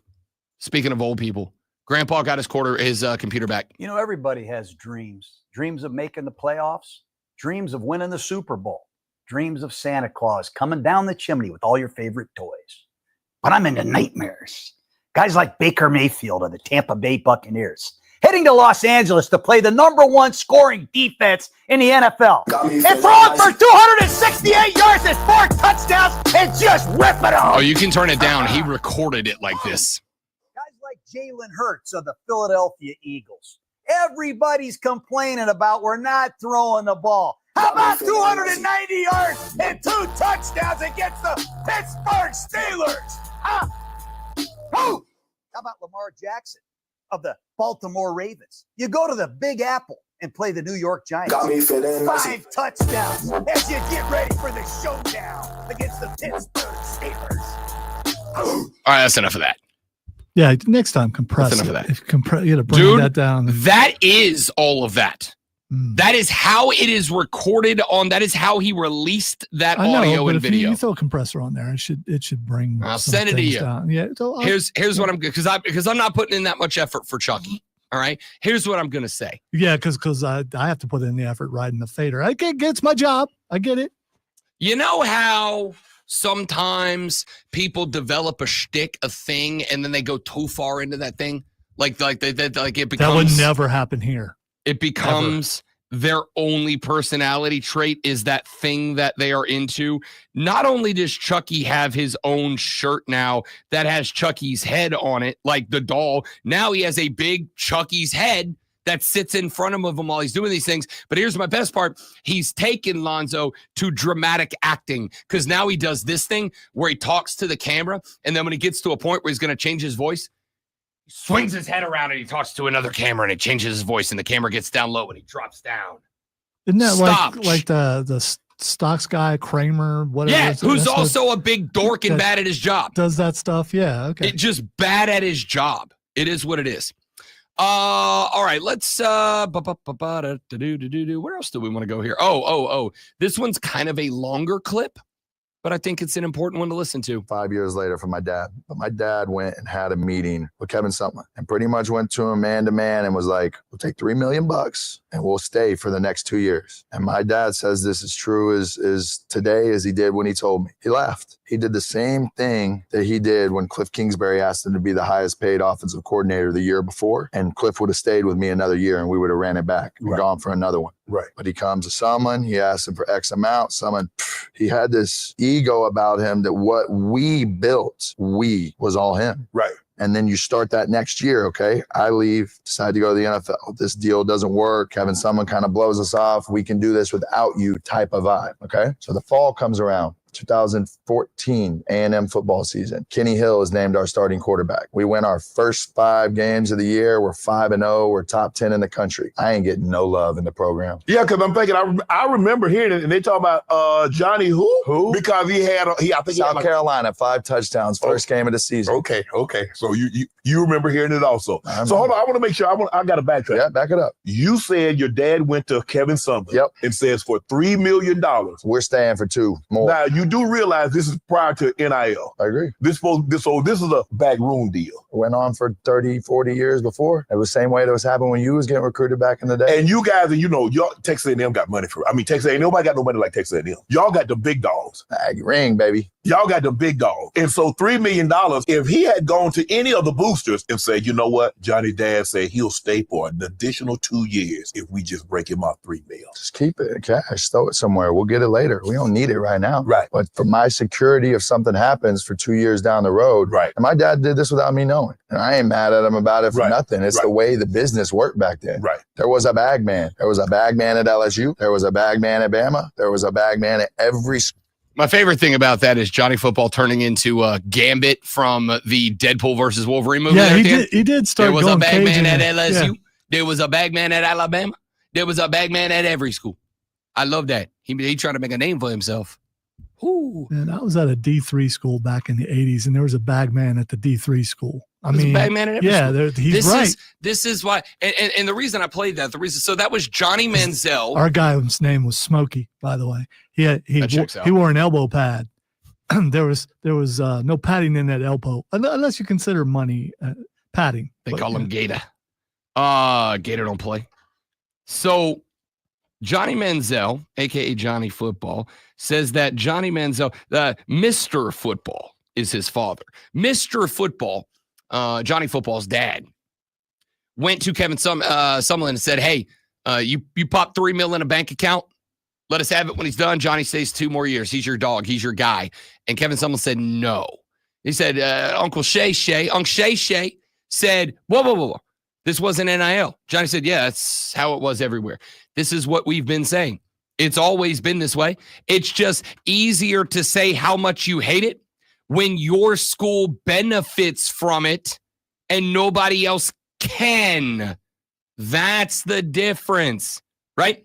Here's Johnny Football saying, yeah, the reason my dad asked for it is because everybody was asking for it. And we thought Texas A&M, since Johnny Football helped them build a whole lot of nice buildings on campus, we figured they'd come off $3 million to keep me around for another 2 years. I was bringing more than $3 million into that athletic department just by being there. We thought it was a pretty good investment. Kevin Sumlin said, "Ha ha, LOL, no." So I took off and I went elsewhere to pay for my future.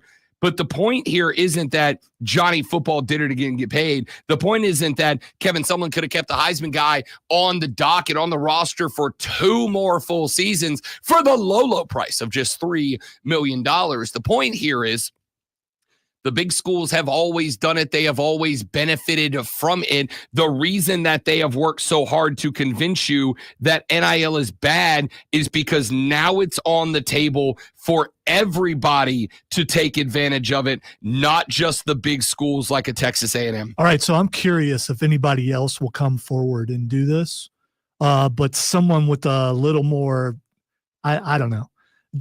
Johnny Football always had kind of a bad reputation. I would like to hear someone with a very good reputation come forth and do that. I mean, listen, Johnny Football is one of those cats that he got his bad reputation after he went to the league and he had a bad go of it because he got caught up, as a lot of young kids do. When you have all of these dollar bills, y'all, when you got all this money. And wait. According to that, he already had a lot of money. Oh, first off, let's start with this. His family was loaded, but it doesn't mean Johnny Manziel had direct access. And on top of that, and again, I don't know Johnny Manziel's family life or what they were like. Here's what I will tell you.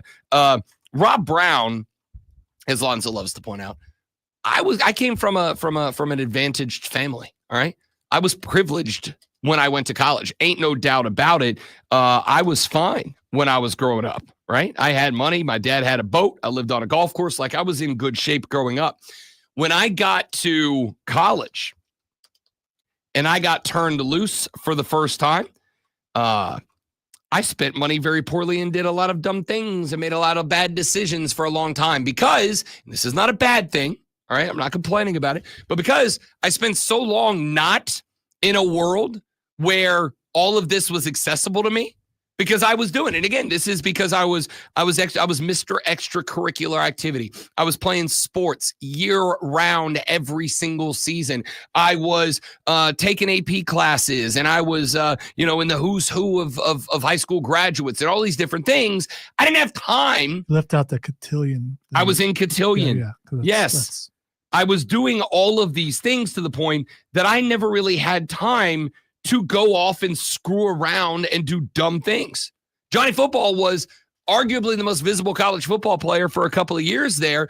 Then he goes to the NFL where these temptations are dumped on you in spades. It doesn't shock me at all. In fact, the only thing that shocks me is that we don't have more Johnny Football stories about how a guy gets to the league and all of a sudden hookers and blow are everywhere. And you can just have them whenever you want them. And more guys don't crash out like Johnny Football did. But again, circling back around to the point of all this is not what happened to Johnny Football. The point of all this is not that he did. The point of all this is the thing that you were all mad about in the NIL world has always been happening.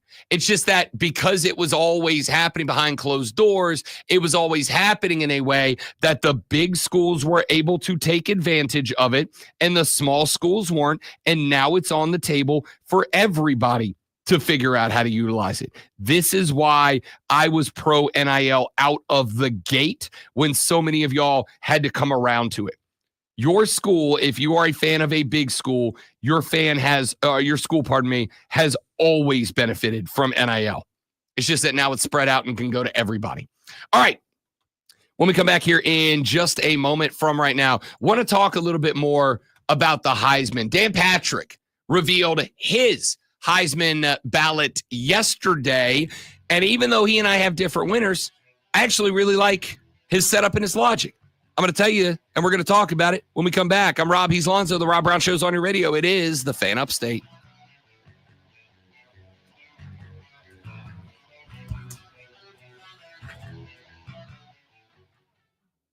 Oh, baby. All right, guys, we got a real long break, so I'm going to go ahead and hit the head.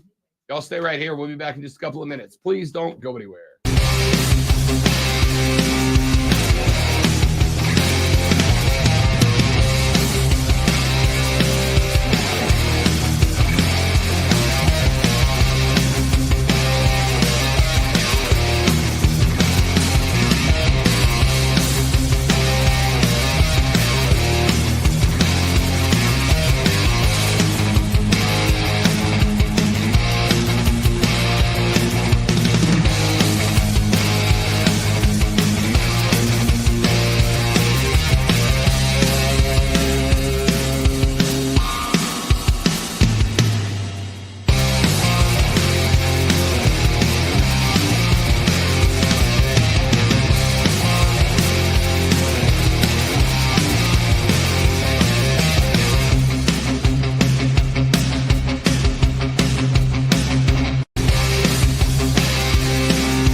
Go Tigers.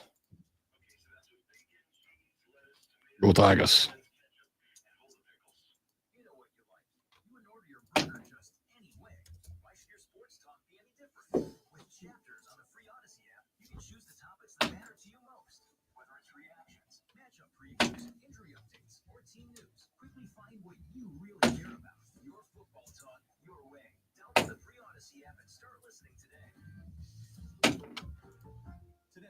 In the morning, then mostly cloudy, reaching 66. Weather brought to you by Staples. Your local Staples store has hot deals at super low prices throughout the store on everything for your business. Save even more with the Easy Rewards program at Staples. Sponsored by Progressive Insurance. Progressive Commercial Insurance. Fat, in pain, out of shape, out of breath from throwing that. Should not be a thing. But it's one of the reasons why I brought that in here. Almost sweating.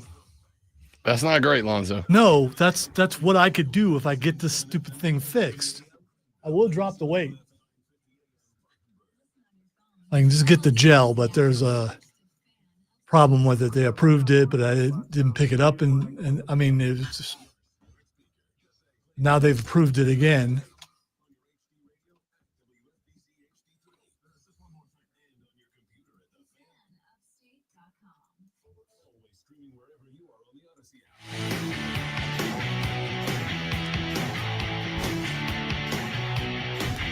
The Rob Brown Show rolls on. It's the Fan Upstate. We have talked at length about the Heisman Trophy, obviously handed out on Saturday night to Travis Hunter, the two-way star for the Colorado Buffaloes. He outpaced Ashton Jeanty, the running back from Boise State University, Cam Ward, the quarterback at Miami, and Dylan Gabriel, the quarterback at the University of Oregon. Welp, Dan Patrick is a Heisman voter. Yes, that one.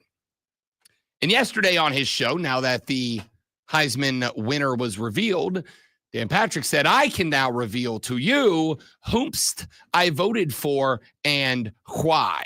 Travis Hunter looked good, sounded good. I can now reveal my ballot. I did not vote for Travis Hunter.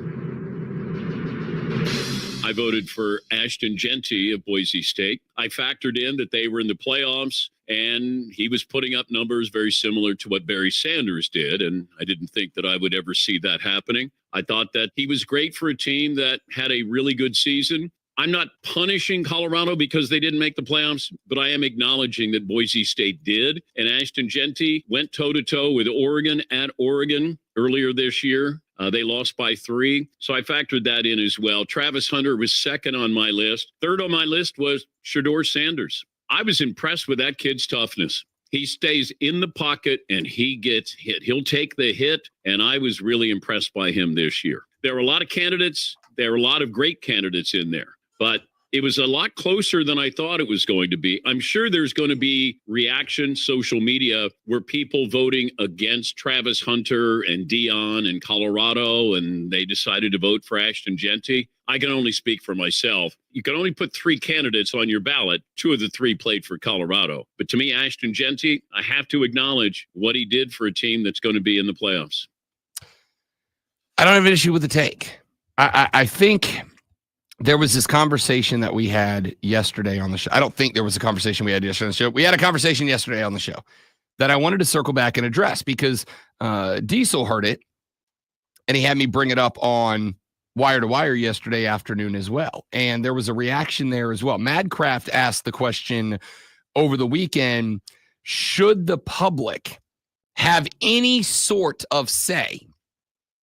Should the public have any sort of say into the Heisman Trophy, right? Should the Heisman, should the public get one vote? Should they run a fan vote and allow the public to have, one vote? That's not even that big of a deal. There's 950 Heisman voters. Should there be a fan vote and, pick 1, 2, and 3? And we submit all of them, and then we get one vote that's equivalent to Mark Ingram's vote or Tim Tebow's vote or whatever. And the answer to me was yesterday, no. And that is because respectfully, most people don't watch enough games, in my opinion. Most people don't watch enough games, in my ever so humble opinion, to justify them having any sort of say in who wins what is, whether we like it or not, the most prestigious trophy in college football. So Dan Patrick goes on and he says, look, I go with Ashton Jeanty, and I do want to make one thing very clear here. If your argument was that Ashton Jeanty deserved to win the Heisman, that is not an argument I am going to push back against. I'm fine with that. I do not have an issue with anyone saying, my issue yesterday was not that if you are picking Ashton Jeanty, you're wrong. No, it's not that at all.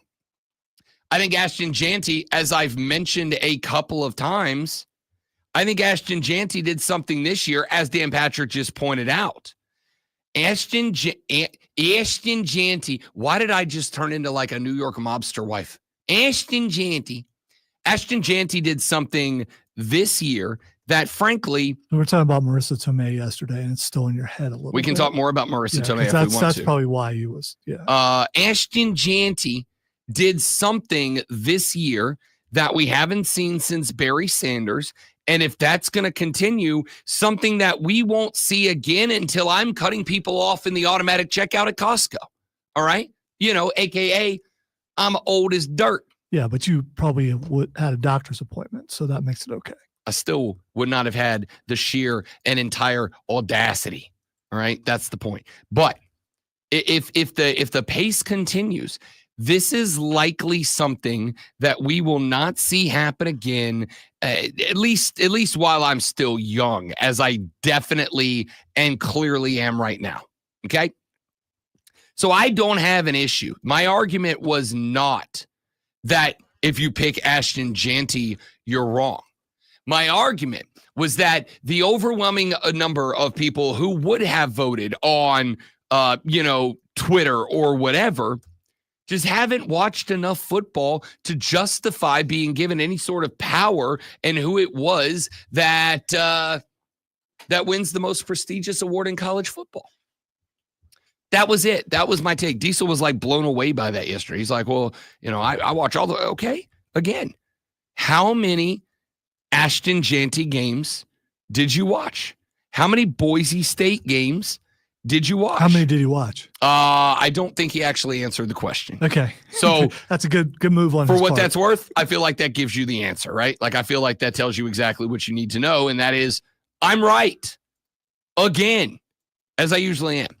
I don't have a problem with Dan Patrick's selection. I'm with Madcraft. Like, I think it was kind of interesting putting Shedeur Sanders in your top 3. But again, as it is, just like it is with the college football playoff selection process for who's going to the playoff, one of the things that I think we as fans have to remember for cases like this is ultimately all of this is subjective, right? Who gets into the bracket? Subjective. Who should be left out of the bracket? Subjective. Who's the best player in college football? Entirely subjective. And once you understand that these things are subjective and that your criteria for X, Y, and Z is likely very different than my criteria for X, Y, and Z. And once you come to the recognition that just because I don't like it doesn't make it wrong, right? Just because I don't like it doesn't make it wrong. And just because you do like it doesn't make it right. Subjectivity is important. I don't love having Shedeur in the top 10, but let's be real. Shedeur was in the top 10, but barely in the top 10. Not because Shedeur is not one of the best quarterbacks in college football this year. I think he very clearly was. It's because there's 950-ish people out there, and they all have their own criteria, and that's just kind of how it shook out. There are plenty of people who have outside-the-box opinions about a thing that, are not a top 10 opinion. And then those opinions get enacted, and you go, actually, that guy was right all along. The argument was never Ashton Janty shouldn't have won. The argument was never if you selected Ashton Janty, I don't trust you to cover it. I would be willing to bet, and maybe I'm wrong on this, and frankly, we'll never know. But what I can say is this. I've been in this industry for 17 going on 18 years now.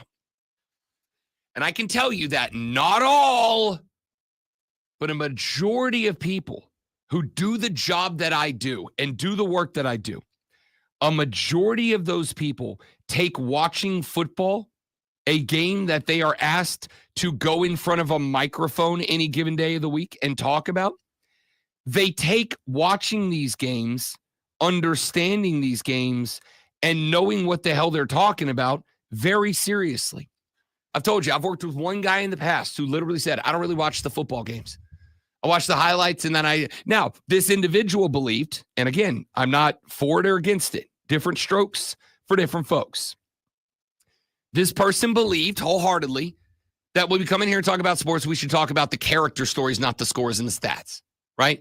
We should talk about the personal stories. And I'm not saying that we shouldn't. I think there is room for it. But I also know that at the end of the day, as much as we are all intrigued by the personal drama that sports often interjects in our lives, like, let's be honest, we've all been interested in following the Aaron Rodgers drama. But I think if you're going to talk NFL football, you got to be able to talk about why Aaron Rodgers has failed as a quarterback this year. Why the New York Jets have failed as an organization this year. I think it's important to have that conversation. And so for me, I'm not going to entrust somebody who picks Ashton Janty because they watched maybe a game. I'm going to entrust somebody who picked Ashton Janty because they watched 8 or 9 or 10 Boise State games. And unfortunately, and I'm not saying this is true about all of you, but when you talk about opening a social media poll, the vast, overwhelming number of people who are going to vote in that poll have not watched the amount of football that people who have a Heisman vote and take it seriously, I'm not even saying all of them do, but do take it seriously, have watched when they're making this consideration. That was my only point. All right, let's take a break. We'll come back here in just a minute. Another discussion we need to have. Diesel and Cole have a best Christmas movie bracket going on right now, and there is an inherent flaw in their system that I have to get off my chest now. We'll do that coming up on the Rob Brown Show in the Fan Upstate.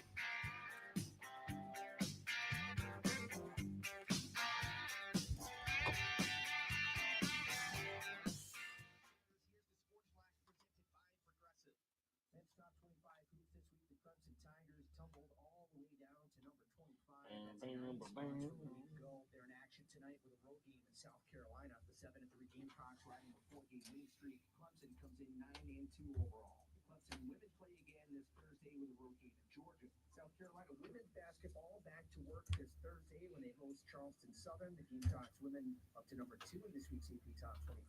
That's one spot better than last week. They're 10-1 overall. Further men's basketball off until this Saturday afternoon. It's a road game at Harvard. Paladins riding a 3-game winning streak. See, even he said off till Saturday. Yeah, that's So I mean, that's a trap.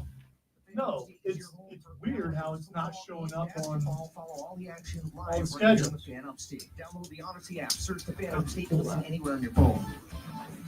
Up to the minute, upstate traffic. The Cordell and Cordell Construction Camp shows a 5-mile area with speeds less than 25 miles an hour southbound 85 between the 101 and Fellow Road. 29 Wade Harrington is slow to stop in Dover, Rex just east of 85. 25 Flagler Smalls at Welcome Avenue is slow to stop and go down Anderson. 276 Marlin Road is highly congested before and after 85.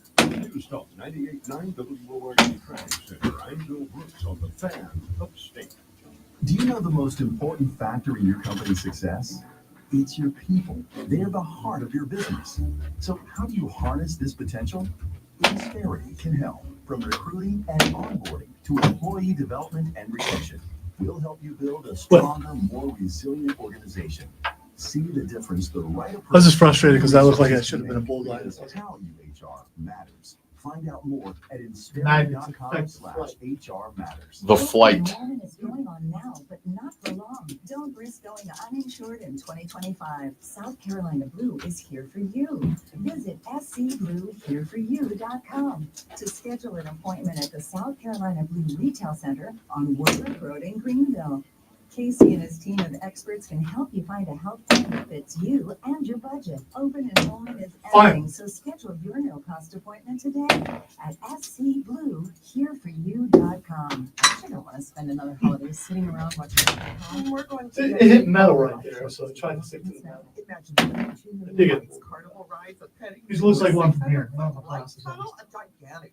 Pretty sure that's in too. Oh my gosh, I've got to tell Mom about this. The kids will help laugh. We go every year and it's open 7 days a week. The Interstate Holiday Light Show, open now at District Park at the intersection of 100. I will address that, Madcraft. That if I told you I watched 8 Boise games, would my vote matter then? Would your vote matter? No, my vote doesn't matter either because we don't have a vote. However, would I value your opinion more? Yes. Yes, I would. It's just like I value the opinion of my doctor more than I do my aunt who watches YouTube all the time, right? Like I'm going to value the person who actually educates themselves more than the person who watches YouTube videos. Your aunt's educated, just in a different way. I mean, you know. Ethelda knows stuff. I know, but Ethelda's that's going to be in my head at least for another hour. Is that a Cajun name? No, I'm not saying she wasn't. I'm not cracking on the name. I've never heard it before.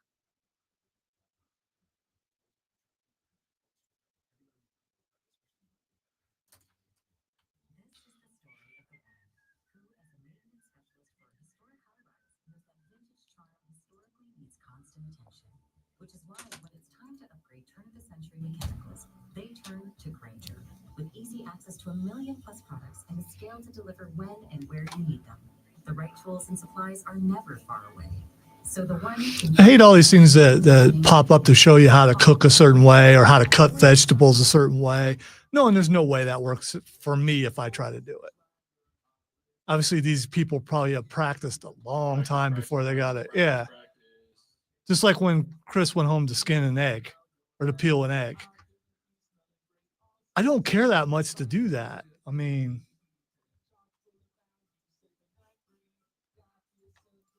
I want to be right, but still. I practiced a ton because I could never get it right, and it took me forever to figure out was how to properly dice a vegetable.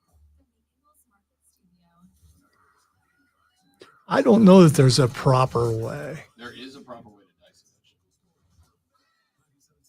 Sounds like an opinion more than it sounds like scientific.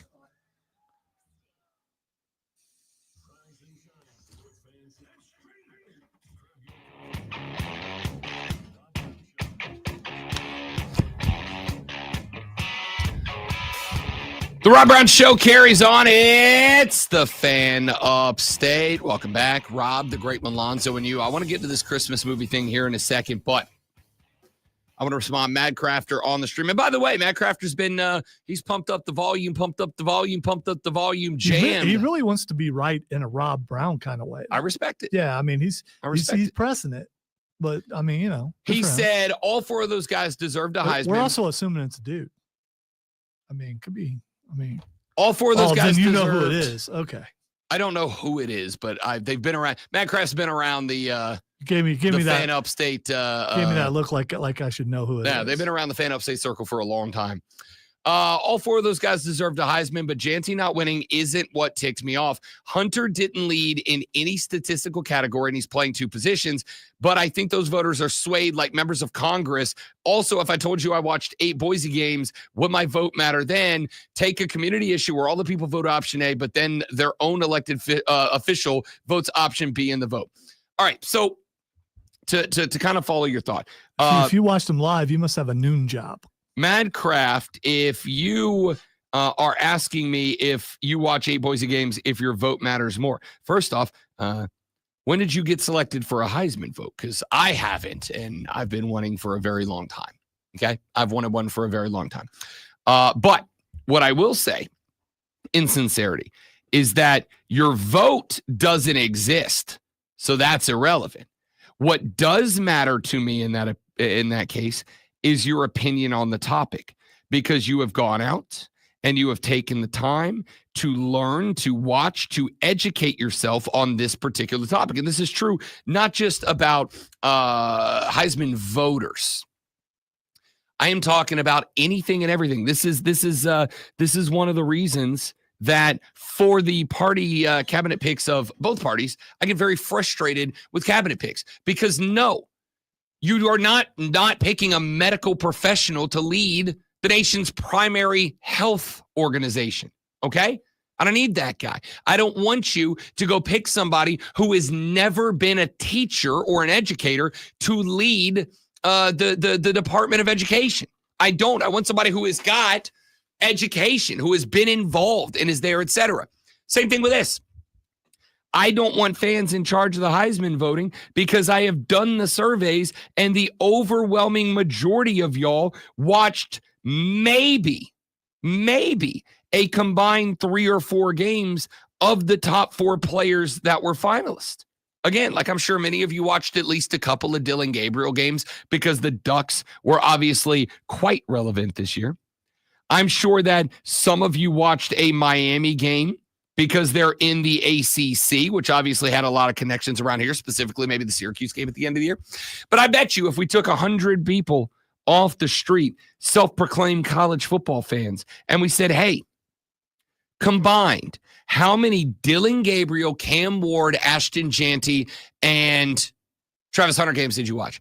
I bet the answer for most of them is like 6 combined between all 4 players. I watched a good portion of the Colorado games because my wife's a big fan of Coach Prime. And so when it's on, she wants to watch the game. So I watch it with her. That's great. Yeah. Your wife is also probably outside of the norm. She's the exception, not the rule. What? Because she's a sports fan? Is that why you say that, Rob? Because she watched 6 Colorado games, right? They actually put the Colorado games in time slots where you can watch them. Doesn't hurt. Mountain West kickoff for Boise State starting at 11 p.m. Eastern certainly makes it hard for the Atlantic Seaboard voters to get eyes on. And as far as Miami goes, who watched the ACC? I mean, why would you watch that stuff? Anyway, the point here is that's why. It's not who voted, or it's not who picked Ashton Jeanty, and it's not who picked Travis Hunter. I don't have an issue if you pick Jeanty or Hunter. Hell, I don't have an issue if you pick Cam Ward.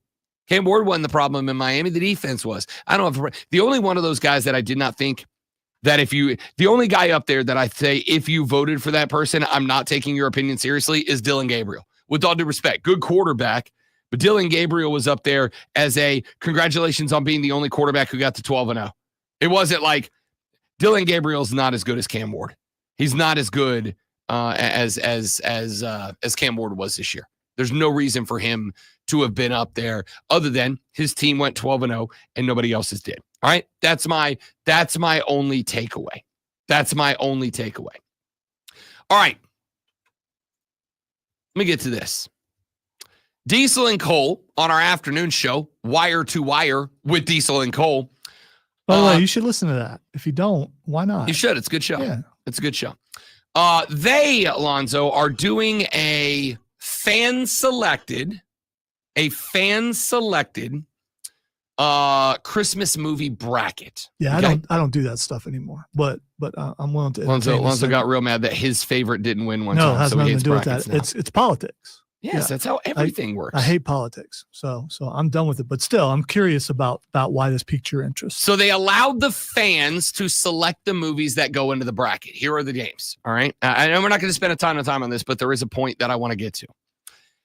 The opening round was Elf versus Christmas with the Cranks. The winner takes on Frosty the Snowman.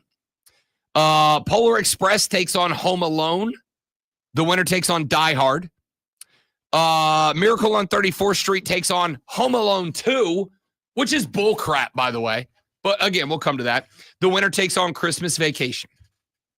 The other side of the bracket is A Christmas Story takes on Charlie Brown Christmas. The winner takes on It's a Wonderful Life.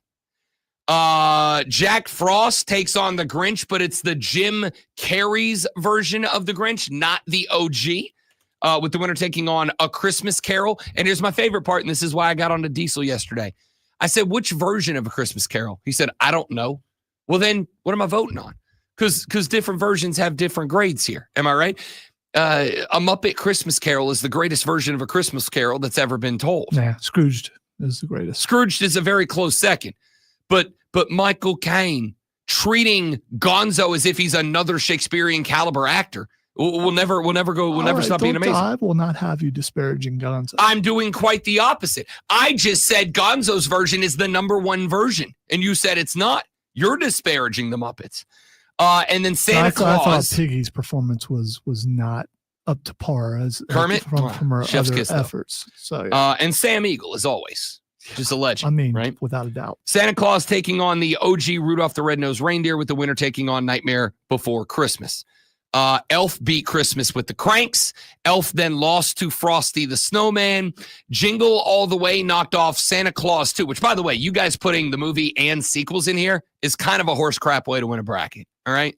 But Jingle All the Way took out Santa Claus 2. You criticize everybody's bracket, but why aren't you doing one? I don't recall because you ever everyone doing a else bracket. does them. Okay, all right. All right. Because everyone else does one. You rebel. Now, you want me to put together a movie bracket? I'll put one together that actually matters and counts. Okay. All right, fine. But We'll Jingle, see. Frosty the It's like Snowman you're gonna bring me gumbo. Yeah. versus Jingle All the Way, Home Alone, Christmas Vacation, moving on.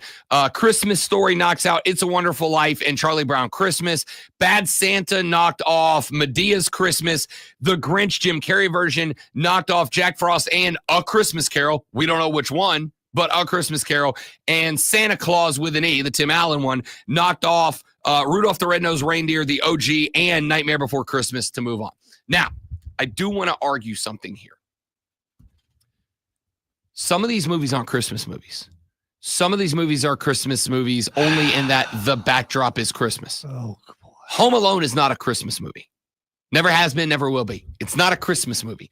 Home Alone is a movie in which the backdrop is Christmas, but I could take Home Alone and drop it on any holiday and it would make the exact same amount of sense. You're going to be so wrong. I mean, all this setup, and you're already wrong there. And No, I'm not. You're going to be wrong further. In which way? I'm embarrassed for how In wrong which you are. way? In which way is Home Alone a Christmas movie and not a comedy adventure movie that happens to be at Christmas? It's not a Christmas movie. All right. It's just backdrop to Christmas. I could do Home Alone for any holiday and it would still be the exact same movie. Nope. Yes, it would. It would not. How would it not? It would not. How would it not? Christmas decorations would That's not be the up. setting, not would the not, movie. Would not be. No, yes. no. That's the setting setting. helps make No, it. no, no, make no, it. no, no, Absolutely does. no. It is a movie that happens at Christmas, not a Christmas movie. And here's the controversial take that I'm going to get in trouble for, and I don't care. Die Hard is also not a Christmas movie. Definitely a Christmas movie. It is not. See, Bruce Willis said it's not a Christmas movie. he's not. This is going to be mean, but he's not exactly in his right. He said it years he's not, ago. He's not. Yeah. He said it years ago. Bruce Willis said, and correctly said, Did he write the movie?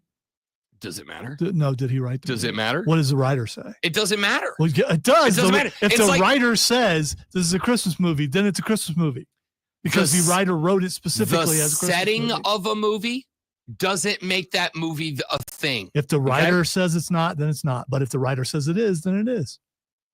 Not really. Uh-huh. If I came in tomorrow, Lonzo, as the person whose name's on the show and said, hey, we're a political show and we didn't change anything, but we're a political show. Does that make this a political show now? No, it's still a sports show. You can say a thing is a thing, but it doesn't make the thing a thing. If I say your car is blue, does that make that car blue? No, the car's red. It is what it is. Wow. Thanks for telling everybody what color my car is. I'm making up a color. Uh-huh. You didn't have to reveal that. That was your Yeah, fault. yeah, All uh-huh. right. It's a you problem. Yeah, you politicked me into saying the wrong thing. Got him. Because that was my goal. Listen, Home Alone is not a Christmas movie. It is a movie that takes place at Christmas. Die Hard is not a Christmas movie. You know that And look you give look. the look you give me sometimes. Like your take could not be so wrong. That look, I wish that I could give you the look you give me because I, along with many people, probably the majority, probably 98% of the audience is giving you that look right now. You're very wrong. And No, I'm not. And again, I'm embarrassed for you. You people don't understand the difference between setting and plot. You people. All of us. of you that think Home Alone is a Christmas movie and are wrong about it, you don't understand the difference between setting and plot. It is set at Christmas, but that does not make it a Christmas movie, all right?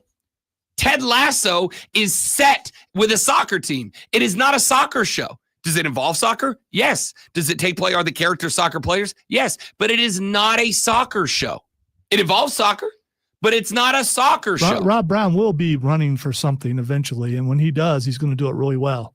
It is important. Because this is just a bunch of double speak about the fact that you're wrong. And no, you're absolutely I am wrong. literally double speaking nothing. Nothing. It's A pretty movie bad, dude. taking place at Christmas does not make it a Christmas movie. If you want a Christmas movie, you've got to tell Christmas themes. The spirit of Christmas must be involved. If Kevin's family left him at home during the 4th, Texter literally just asked, you're saying the movie works if the holiday is July 4th or Halloween? Yes. No, it doesn't. Yes, it absolutely It does does. not. If Kevin's It family doesn't. is on a plane on the way to Paris and Kevin's at home, the difference is instead of dropping paint or dropping Christmas ornaments on the floor, he puts down firecrackers. Now are we going to go, that's a patriotic movie? I'm sure Diesel gave you the same look, except his is more condescending than anything I can do. I'm sure he gave you that look. And he's through the wrong, screen, too. you probably he's felt wrong it. too. No. And he's wrong too. And he's wrong too. well- setting is not plot. Setting is not theme. Setting is not message. The Setting is setting. majority of the hosts on the Fan Upstate believe one way, and you, as usual, are on an island all by yourself. But you're all wrong. Rob, Objectively, Rob, you're wrong. Stop being a contrarian. Man. I'm not. Well, I'm you're the being only one with right, that opinion. And you're all wrong. That's a contrarian opinion. The setting of a movie does not dictate its genre, man. Never has, never will. Never has, never will. What was your major in college? Broadcast communications. It wasn't drama. Which I am though, both was it? 'Cause if it- broadcasting 'cause and if- communicating 'cause how if it right I was am. drama, you would know how wrong you are. If about it. Kevin's family flew to Paris in the 4th of July and instead of putting down Christmas ornaments on the floor for Marv to step on and get his feet all jacked up, and he put down firecrackers that exploded around him, would you walk in here today and go, I feel more American than ever before? No, you go, that was a fun little movie. It's not a Christmas movie, all right? It's just not. There's only one un-American person in this room, and they're the one who's declaring that classic movies, classic Christmas movies, are not Christmas movies. I'm not saying it's not a classic movie. It's still a wonderful movie. It's not a Christmas movie. You're right. At all.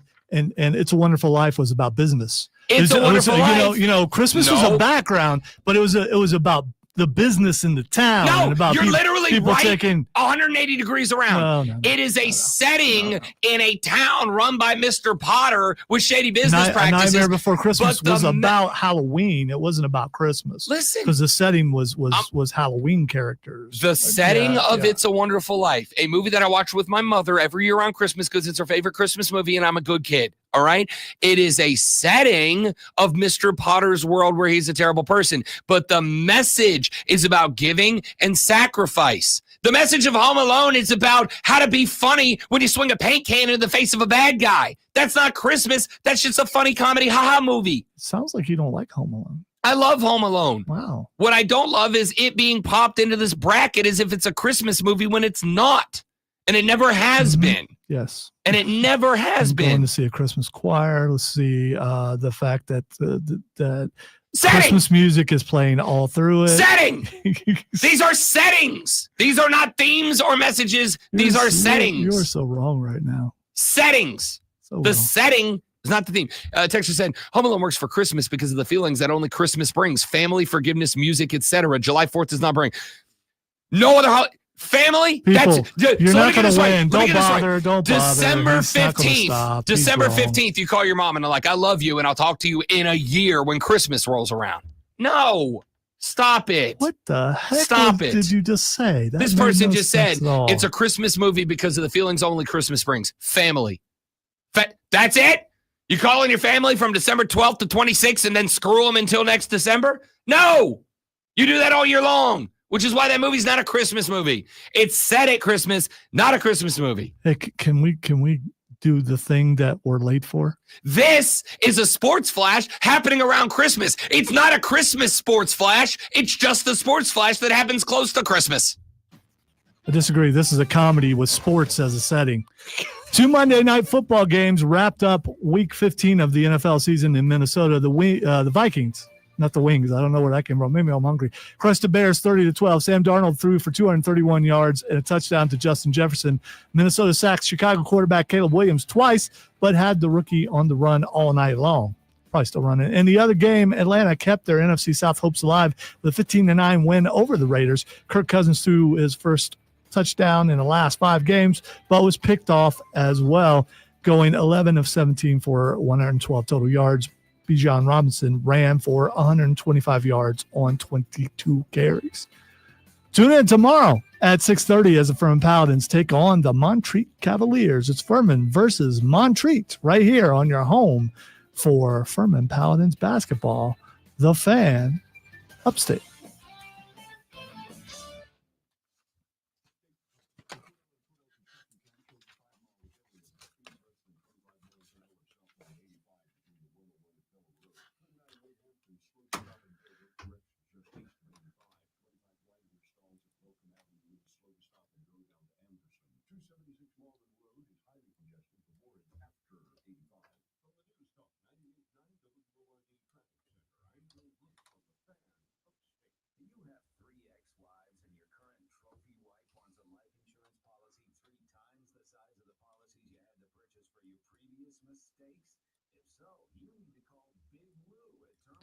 Just more proof, kids, that you can win an argument quietly. It is possible.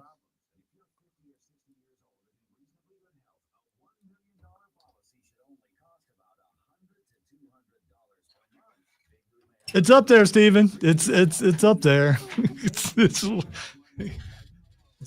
It's not near the. I love Christmas. The hey people. I was the first person on my block to have up my decorations. We buy a live tree. I love Christmas. I adore Christmas. It is honestly probably my favorite holiday because of all the Christmas feelings. I love Christmas immensely. While he was doing his thing, I heard, "Where are you, Christmas?" See, The Grinch is a Christmas movie.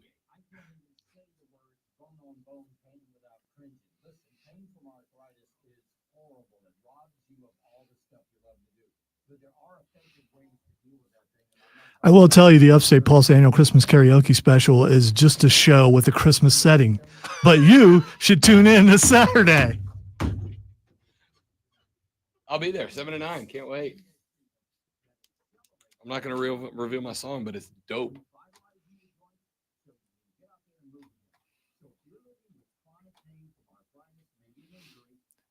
If everything works how it never has, it would be great. Yeah, I mean, not talking from an equipment standpoint.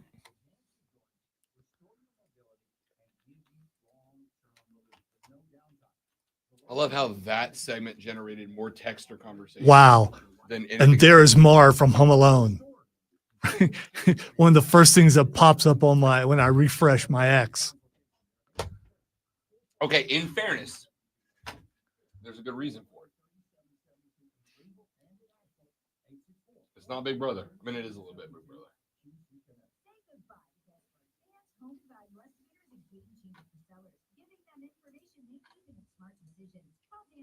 Why were you late? 'Cause Rob was yelling about Christmas. It was weird. I was trying to correct the people.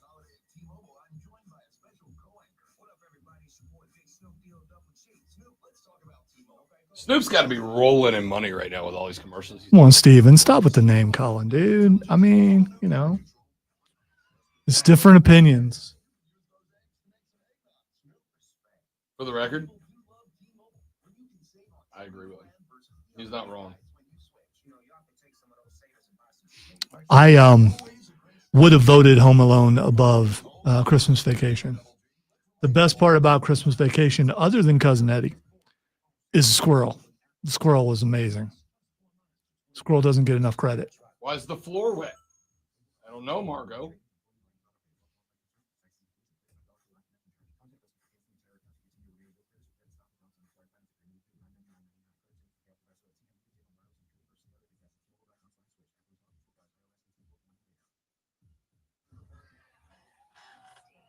Thieving Sasquatches, man. Thieving green Sasquatches.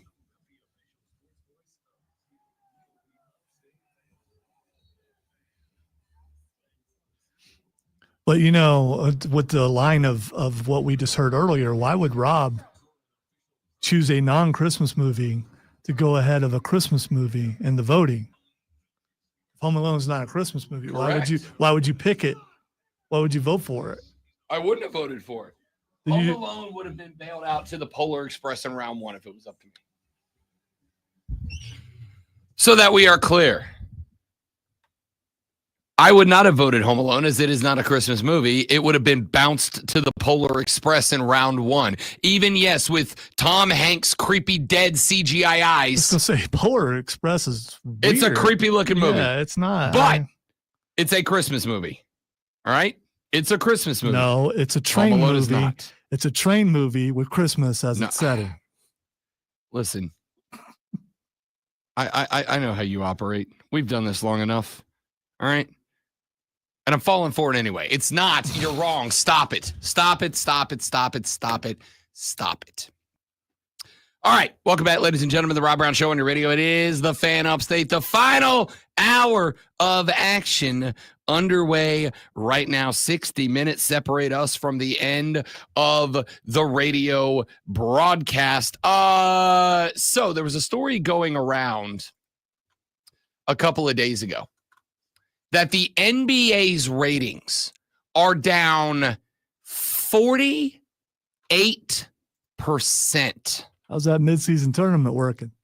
Well, I'm going to go ahead and tell you, it ain't about the midseason tournament. It ain't about anything related to the hype, to the brand. Don't you dare blame football for this. I'm not going to blame football for this. Quite the opposite. I'm going to blame the NBA for the NBA's ratings being down. The NBA ratings have dropped 48% since 2012. TNT games are averaging 1.8 million viewers. ESPN's ratings are at 1.77 million viewers. That is down 28% since last year.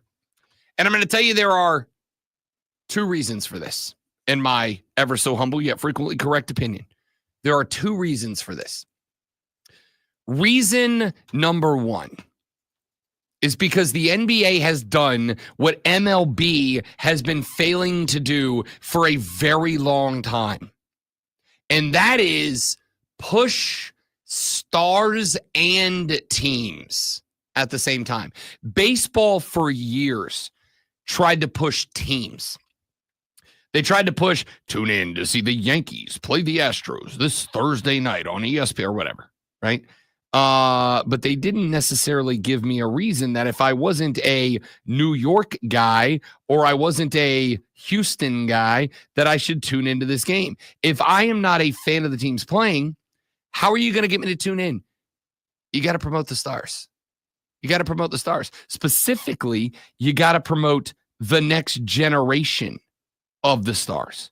You can't just push the same guys for years and years and years. This is why last year, before he had his meltdown and decided he'd rather act like an idiot than ascend to the throne of face of the NBA, this is why we were talking about Ja Morant so much last year, because Ja Morant was set up to be the face of the NBA.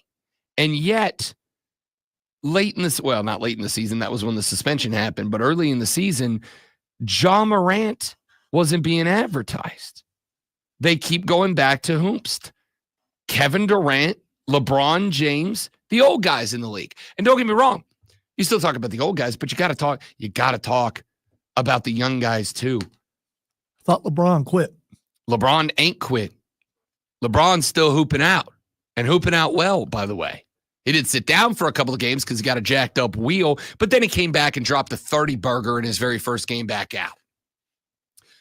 You got to talk about the young guys, but you also do have to promote the teams, because when we get down to the end of it, it is a team sport that we are all watching. The NBA has failed its young players. It's not embracing them. It's not promoting them. It's not setting them up to take over the mantle that Braun and KD and the rest of these cats have been carrying around for a very long time now. And I think that's something that has to be corrected, as well as still promoting why it is that I should watch specifically these young and upcoming teams, right? Like, you've got to do both. But there's another issue that I have here.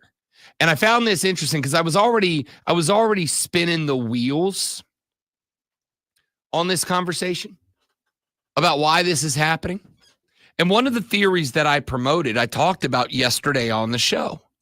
One of the theories I promoted as the Mavericks and the Warriors combined to knock down 48 three-pointers in a game and set the NBA record for most combined threes in a contest. Basketball has changed, and it has changed for the less entertaining. Now, I'm still a basketball guy. I'm not going anywhere because I love basketball, but I'm a hardcore. I'm not a casual, which means I'm going to tune in even if the basketball's bad because I still just love the sport. But I would say right now, to the average viewer, the games aren't really entertaining anymore, right? We talked about this earlier in the week. I spent some time yesterday saying one of the reasons that I would not allow fans to have a say in the Heisman Trophy is because we as fans have unfortunately adopted this mentality that the result of the play is more important than the play itself. That is to say, when you tune into television at night and you miss the game and you go, I got to go watch the highlights of the game, what gets shown to you? The big passes, the touchdowns, the dunks, the threes. What they don't show you is that, yes, Steph knocked down 6 threes, but he missed 21, right? Because that's not exciting. Problem is that's most of the game now. And there's a reason for that. The reason I brought this up is because as I was scrolling around social media last night looking for sound for the audio blitz today, I came across a clip. I came across an interview conducted by Kobe Bryant before Kobe passed away in that helicopter accident. These players now play accidental basketball, and it drives me and Phil crazy because it's all penetrating pitch. You may make the shot, you may not. You have no idea who's going to be open or whatever. It's accidental basketball. We play basketball with purpose. If I got the ball, if Derek Fisher's on the wing, I'm at the top. I know by scouting reports that you guys like to deny the top. All right, cool. Deny the top. I'll move up a little bit more, drag you out. Here comes Ori stepping in the hole. Catch it. Here I go back door. Here's the drop. Off I go. Yeah. All right, so it's playing those sequences and understanding what the defense is going to do against it that made them dangerous. That's why Chicago was so dangerous, because they knew how Utah was going to play. These players now play accidental basketball. Sorry, didn't mean to play it again the second time, but you get it. And that's a big part of my take. The game isn't entertaining anymore. And it's not because there aren't freak athletes out there. We literally call Giannis Antetokounmpo the Greek freak. There are freak athletes out there. And at the end of the day, all of us watch sports because we want to see freak athletes do things that we normal people out here in the real world physically can't do. It's just impossible. They're superhuman, right? We want to see that. And there's entertainment value in that. But as Kobe pointed out, when it stops being about great basketball, putting the rock in the best, most advantageous positions to score and do things with, and it starts being about, well, I'm just going to drive to the hoop and we'll see what happens, and we'll wait for that spark moment, that incredible moment that we go, oh my goodness, what a dunk shot, whatever. What happens is for every dunk and three-point shot you have, you got 3 or 4 or 5 possessions back and forth where nothing happens to set it up, right? Go back to the days where we were actually, and again, I know I sound like an absolute boomer right now, but go back to the days where basketball was intentional. Go back to the days where players were actually moving both the ball and themselves around the basketball court in order to take advantage of situations and create those opportunities. You know how many more dunks there would be in basketball if offenses were set up and selected to create them versus drive and dish, and hopefully eventually somebody gets out of rotation? You used to run an offense with the goal of drawing somebody out of location. And that doesn't really happen like that anymore. That clip from Kobe Bryant was as fortuitous as anything else that I've heard in a very long time. Kobe was right, and he was right years ahead of, in my opinion, where this problem has reared its ugly head the most aggressively. And that's right now. That's right now. That's at a point where I tuned into a game the other night. Was it Warriors Rockets, I think. There were like 5 consecutive possessions back and forth that all ended in turnovers by both teams, just giving the ball back and forth to each other because they would push the ball down the floor and there'd be no offense. Guys would stand around and wait for the guy with the ball to penetrate and kick. And they'd penetrate and they'd kick and they'd get it out to a wing. And wouldn't you know it, because they didn't do anything to draw the defense out of shape, all of a sudden, the guy on the wing, he's got a defender on him. So then the other 4 guys, what do? They stand around and they wait. And they watch that guy. And they wait for him to drive and dish. And then they don't draw the defense. That's got to fix, man. That's got to change. It's got to change. All right. Texter said, Rob, the other problem is your boy LeBron created the load management area, and it's sad because it's trickling into college basketball now. First off, LeBron didn't create load management. Second off, as I have pointed out on this show many times, it may not be the mentality of and I'm going to say this respectfully, Texter, because I don't know if this is, if you're in it or not. I understand it goes against the mentality of the older generation, but it is proven that you're a better version of yourself when you rest. Okay? It's just proven. I know you guys used to have this mentality, this work thing of you work until you die and you do nothing else. You work until you die. But it is proven now. It is proven now that if you give people a break to rest, they come back as better workers than if you just work them in the dust. That's just a fact. If you ask a 41-year-old LeBron James to play every night for 5 consecutive nights, you will get X amount as your average output from him for those 5 nights. But I ask him to play 2 nights and then take off a night and then play 2 more nights, and I give him that rest day in the middle. The average that he will play in the 4 games he does play by taking the rest day off is higher than you'll get from all 5 games production-wise, right? Like, that's just numbers. I don't think it's got anything to do with load management. I will tell you one thing it does have something to do with, and this one's hard to combat. Does anybody feel, outside of like the classic teams, the Knicks, the Lakers, is there a sense of loyalty to an NBA team anymore? It's hard to do. Like, I have a sense of loyalty to the New Orleans Pelicans, but it's very hard for me to get continuously excited about this team because we bring in a Chris Paul and he's very good, and then he leaves, and then we bring in an Anthony Davis and he's very good, he's the future, and then he leaves, and then you bring in a Zion Williamson and a Brandon Ingram. Zion can go get full-size gigantic back tats, but he can't stay healthy for more than 2 weeks. Brandon Ingram shows up, he's set to break onto the scene as one of the better players in the league, and then he leaves because he's getting traded. So I saw a story that they're going to trade everybody. Yeah. Including Zion. The Pelicans are about to fire sale this organization. And I mean, again, I got a lot of other solutions for them, but nope, we're just gonna blame everybody except the head coach who's been doing this for years. They are a small market team and they can't succeed. For sure. Other than the handful who have, the Milwaukee Bucks, but again, that's the exception, not the rule. It is hard to do that, right? So Zion's going to go on. He's going to go be a Knick. He's going to go score 50 a game for the rest of his career, win 9 titles, and the Pelicans are going to go back to being the program everybody pees on. And they'll be completely healthy the entire time. Because that's just how it works. But I would make the argument that of all of the things we have talked about in this segment, I think Kobe hit the nail on the head a number of years ago when he said, basketball is now reactionary and accidental, not intentional and planned out, right?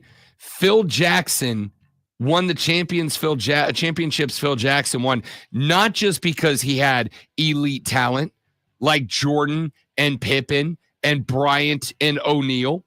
He won because he understood how to take that elite talent and how to put it out there and run the X's and O's to give them all the best opportunity to be dogs and be successful. A lot of guys don't have that anymore.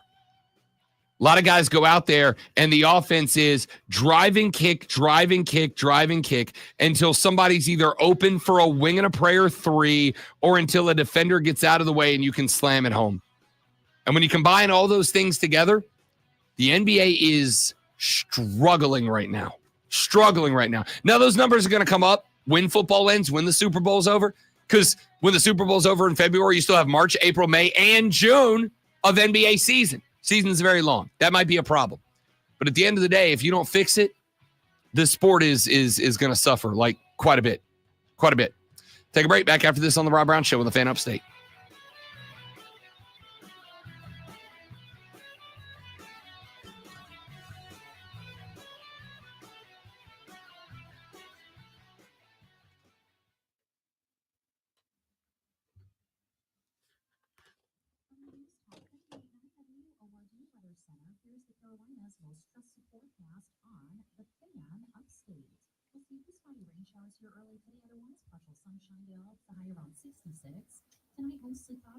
No, it's his fault he's 40. LeBron was so selfish that he aged and did it at an entire year per year. That's unacceptable. It's kind of sluggish, actually. Take an entire year to do something like that. What, LeBron, you couldn't age half a year per year? I mean, come on, dude. Jordan could have averaged half a year in a year. Without Stayed younger. doubt.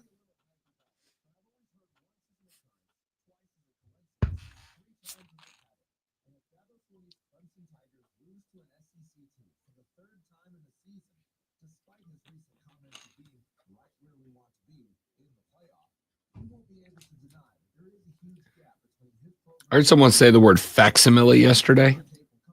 Mm-hmm. It's the first time I've heard that word in a very long time. Maybe the first time I've ever heard it said out loud. Okay. At least it was a word that I've heard of before. So, did they use it in the proper context? Yep. Okay. Yep.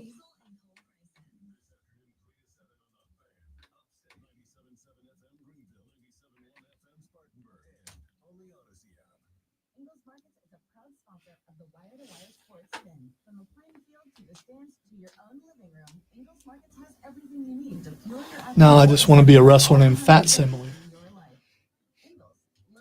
Be amazing. Any cuter, right? And the best part, except Discover in a little place like this. I don't think so, Jennifer. Oh yeah, huh? Those Detroit helmets, though, are so sweet. Yes, they are. They grew on me. I didn't like them up front because I really did like the silver, but the cobalt blue on black is a good look. Whereas the Cleveland all whites are stupid. I mean, stick to your ugliness. Be drab brown or orange or whatever color that is. You think I could get a petition signed amongst all people named Brown in the United States to demand they change their name? Because we don't want to be represented by that. I'm guessing the family of Paul Brown, which probably still exists, would say no. They would defy you.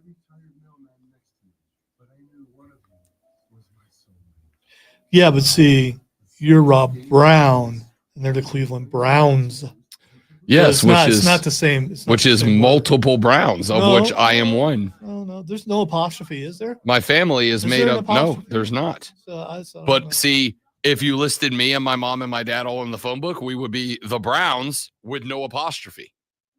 Apostrophe is for possession, not plurality. Not how that works. Yes, that's exactly how it You works. just be in order in a phone book. And do phone books still exist? What's the name of my family? If we were all in a room together, you would say that family is the Browns with no apostrophe, which is why they have to change their name.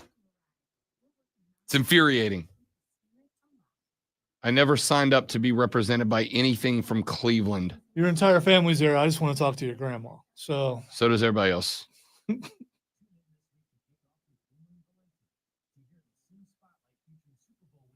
Pretty sure Courtney likes my grandma more than she likes me. Which I get. So do I.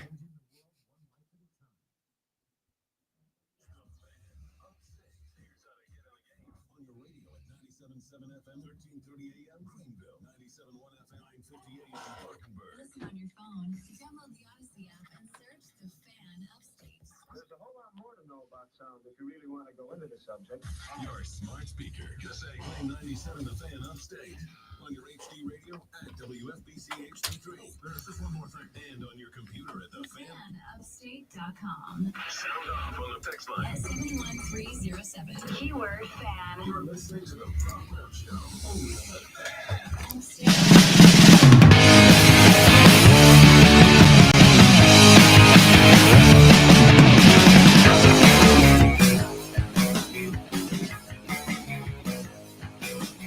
Why are so many NFL teams just giving this absolute aura of ineptitude right now? If we looked right now at the NFL standings, and I was gonna do the blind draw wheel of football today, but I forgot, so we'll do it tomorrow. Okay. If we look up and down, I'm starting to not like that because we're not good at it. Yeah, it's a tough game, man. It's a tough game. Right now, I would argue that the teams we could label as inept, Lonzo, the New York Jets, I would say are inept. I don't think I would say the Patriots are inept. I think the Patriots had a 20-year run, and that requires a longer rebuild than normal. I would say the Cleveland Browns are inept. I would say the Jacksonville Jaguars are inept. I would say the Tennessee Titans are inept. I would say the LV Raiders are inept. I would say the Dallas Cowboys are inept at 6-8. I'd say they're inept. I would say the same thing about the Giants. I would say the same thing about the Bears. I would say the same thing about the Saints. I would say the same thing about, my question is it justifiable to put the Carolina Panthers into this category as inept? I think the rebuild is progressing right now. I can't say yes to that. Really? I think you got to go with them as being inept. Why? Because you just used history on some of the other ones. When's the last time they were ept? I think they're ept right now. Bad and inept aren't the same thing. There are bad teams that I do not think are inept, the New England Patriots. There are 500-ish or ballpark teams that I do think inept, like the Dallas Cowboys. I don't think Carolina's inept. I think Carolina was inept for a very long time. And I think they're epting in the right direction right now. I think they're becoming more ept. I think they're moving away from inept and becoming out-ept, which I guess is the good one. Okay. Well, we'll see when they throw together some more victories. They just lost to Dallas, dude. I understand. Mean, you can't get any more inept than that. But as I have made an argument for all year long, dating back to the end of last season. Your baby boy. Not my baby boy. He is my big special boy for sure, but not my baby boy. The argument here is about expectations. It's about expectations. If your expectation to come into this year was compete for the division, remember I tried to talk you off that ledge before the season started. So you can't be considered inept if you had low expectations. No, I think I think we're talking about it different. I'm talking about expectations because I think a lot of people, what they immediately go to is they go expectations 4-13, 6-11, 10-10. That's not what I mean by expectations. My expectations are not as black and white as here's the number of wins that I need to say we're successful. There are other metrics that I am gauging. I am gauging on the development of Bryce Young. We're seeing it. Yeah, he had a step back this past weekend, but he also had 5 games in a row before that where he took a step forward. 5 steps forward, 1 step back, gets you where you need to be. It is Dave Canales in the play calling. For Holmst, Rashad Beard, who we'll talk to on Thursday, was early in the season hypercritical. Over the last couple of weeks, he's come around a little bit. Said maybe this guy is, maybe the guy is who we thought the guy was going to be. Ineptitude was your ownership in David Tepper showing up and putting himself on the front page of the newspaper, showing his ass every week. We ain't really heard from David Tepper in a hot minute, have we? I've asked this question of every show nationally I've been on for the past 6 months, when they've all had the same take from the outside looking in. Well, Rob, I don't know if you can be good as long as David Tepper owns it. And my answer has been, okay, since he showed up in that bar in Charlotte, a bar that I went to the last time we were up there for ACC Media Days. I went to that bar just because I was curious about it. And they had their funny little sign out front, and I got into a conversation with the bartender. And the bartender said to me, what I said to y'all was my prime theory when it happened. David Tepper was just trying to be a normal guy, except for he's a hedge fund billionaire that has no idea what it's like to be normal. So he came out trying to talk to normal people. And it's like when Princess Jasmine went down into Agrabah in disguise to try to be a normal person, and it didn't go well because she never had to be that before. So she didn't know how to do it, and she ended up getting in trouble and almost getting a hand cut off until Aladdin Abu showed up and saved her, Wow. What a reference. And I nailed it, too. Stuck the damn landing on that one. I think he was just trying to be a man of the people, except for he's not a man of the people, and he just doesn't know how to be a man of the people. That's what it comes down to me. But I pointed out to all of them, since then, when's the last time you heard David Tepper? Honestly. Because I do this every day. And I haven't heard from David Tepper not one time since that incident, right? He stepped back. That is a mark of aptitude, not ineptitude. So what the hell is going on? Well, I can tell you, there's one common theme between all of these teams, and it 100% is meddling owners. That's it. If your team has a meddling owner, you better prepare. You're not winning a Super Bowl. You're just not. The New York Jets, Woody Johnson, is a meddling owner. He's involved in everything. He is the one for whom the direction came down. Give Aaron Rodgers everything he wants, no matter what it is. And let's make a 43-year-old man who can't run anymore our centerpiece. It's gone real bad. Meddling's kind of an old person word. I'm just saying. Well, all these billionaires, they ain't exactly spring chickens, is they? Okay. They're all 100. Meddling's something you hear in Scooby-Doo. I'm sorry. What did I grow up on? Yeah, but it's weird hearing you say meddling because I've never heard you say that before. The youngest NFL owner right now, Lonzo, the youngest NFL owner right now is yours, Clark Hunt. Clark Hunt It's like in his is 40s, right? Let me see. I'm looking. I'm trying to find the exact number right now. Clark Hunt is 55 years old. Okay, he looks like he's in his 40s. Clark Hunt is 55. Michael Bidwell is 55. The Glazers are 56. Bisciotti is 60. Jim Irsay is 61. So you're saying 56 is really old? No, I'm saying it's old enough that I feel comfortable using the word meddling. All right. So that's what I do on this program. Yes, you meddle. All right. I'll take that. Lonzo, gold medaler. Except my medal is spelled with a T. When I look at these, teams that are described as inept, I look at the Jets. That's a meddling owner. I look at the Browns. That's a meddling owner. I look at the Jags. That's a meddling owner. I look at the Titans. That's a meddling owner with a hilarious mustache that looks like a Muppet died on his upper lip. You know what I'm talking about, don't you? You know exactly what I'm talking about. No, I don't. Google Tennessee Titans owner right now. Google Tennessee Titans owner mustache right now. And I want you all that are watching on the stream to enjoy this reaction. It's one of the best things I've ever seen. There it is. Okay, you're right. Tell me I'm wrong in one way, shape, or form. That without a doubt is a carcass of a Muppet. Yes. Yes, it is. It looks like a Muppet crawled up onto his face for warmth and then died around his lips. That's not. Nobody knows. How is that? Nobody knows.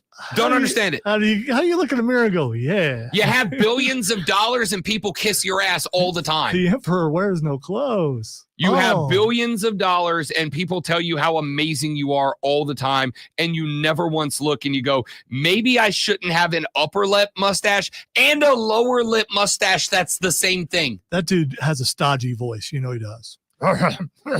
That dude talks like Sam Elliott if Sam Elliott sucked. Come on now. You can't be saying those two things in this. The Titans have a meddling owner. The Raiders have a meddling owner. The Giants have a meddling owner. The Cowboys have the meddling owner. The Bears, meddling owners. The Saints, are the Saints inept, or are they just struck by the bug / By the way, paying the bill for I don't being think that dude owns the Titans anymore. I may have sold the team. Either way. He did it one time, though. The point here is every one of these teams has one thing in common. And those things are, it's Amy Adams Strunk, by the way. I knew that is the new owner of the Titans. She took over Lois a Lane? handful of years ago. No. Okay. All right. No. Amy Adams Strunk. Well, Amy Adams could have gotten married. So, I mean, and hyphenated. I didn't know. And bought a football team. Could have. Again, all of these teams, like this is why I have rambled on like Led Zeppelin about this for as long as I have. Because if you look at the bottom half of the league, just about every one of the teams has an owner who is either way too involved or has an ownership group who tries to run the team. And I'm not talking about the financials or the stadium or the concessions or the fan experience or that. I'm talking about the team. I'm talking about the players that suit up and play NFL football on Sundays. Every one of these bad teams, and I can include up until this year, and this is why a large part of why I have taken the Panthers off of the inept list, because Tepper has gotten out of the way. He's stepped back. He's not involved anymore. So I'm willing to give him the pass for now. But all these other teams that are at the bottom of the list, like you can point out, like the Saints have been banged up. The 49ers might be the most injured team in the history of the National Football League. But I don't put them on the inept list. When I put them on the inept list, teams that prevent themselves from being good, almost every one of them, I can draw it right back to their ownership group being directly involved with trying to make things happen outside of their little sphere of influence. They are David Tepper in the bar, trying to be the everyman but failing, except trying to be football guys, and they're just not. Texas said, and Rob, you would have gotten away with it if it wasn't for that meddling Lonzo. Back after this on the Rob Brown Show in the Fan Upstate. Hey, hey, hey. Hey, hey, hey.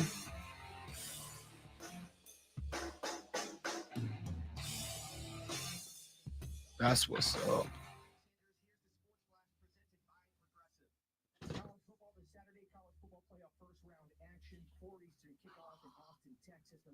Texas against number 12 Clemson. NFL this Sunday, the Panthers are home against the Cardinals. Carolina's 3-11, Arizona 7-7. On the ice tonight in Raleigh, the Hurricanes host the Islanders. After Sunday's 4-1 win over Columbus, North Carolina Governor Roy Cooper presented Hurricanes coach Rod. All right, guys, give me 45 seconds. I'll be right back.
What's up, sandwich heads?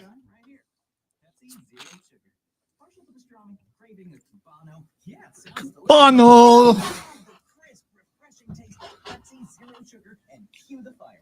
Lunch, dinner, or late night, it'll be a sandwich with celebrating. Trust me. A lot of sandwiches in his day, and the one thing I can say with absolute fact. Silver had an off night at practice last night. Uh-oh. She's out there rubbing her eyes. I'm like, what's wrong with her? We only got a minute, by the way.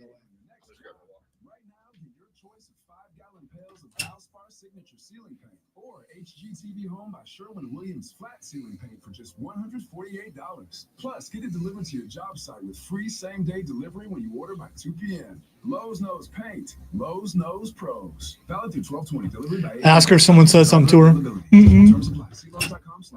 I was like, listen, everyone has bad times where things don't go well. You just keep trying till the ball goes in. She went out there, made one shot, and then suddenly she was smiling. So she was upset that she was having an off night. It doesn't help that the other girl on the team was drilling it. She's too young to understand, but she now knows the meaning of the expression. Sometimes you just got to see one go in. Right. And when she did, she was good. Even the coach afterwards was like, yeah, she's upset because. Sometimes you just got to see one go in. And Changes she's the whole 6. mentality. So, I mean, you know.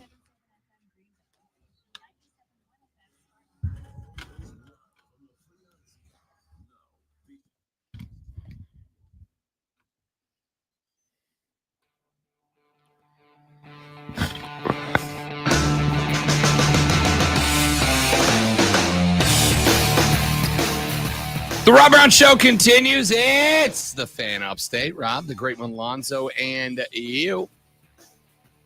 If you want to jump in here, you're certainly welcome to do it. 844-FANFONE. That's the renewal by the Anderson of the Carolinas fan phone. 844-326-3663. You can text us at 71307. 71307. Start your text with FAN, F-A-N, FAN, F-A-N, and we will read them on the show. You can tweet us at The Rob Brown Show, at Lonzo on Word, or tweet everybody at The Fan Upstate. Texter said, zoinks, jinkies, and jeepers are all excellent ways to describe the show. Quick, Alonzo, give Robbie Doo a Scooby snack. I am hungry. I'm a little hungry. I started... when I find Alonzo, I will ask him to do it. I started going to bed at a more reasonable hour. I don't know why. I had this it's not going to last. It never does. But I had this shift in mentality. We've had some, we've got a couple of members of the family on both sides of me and the wife. We got a couple of family members that are having some pretty big health issues right now. And I'm old enough, great one, that I'm at a point now that when family members start having major health issues, I'm like, oh God, I'm next.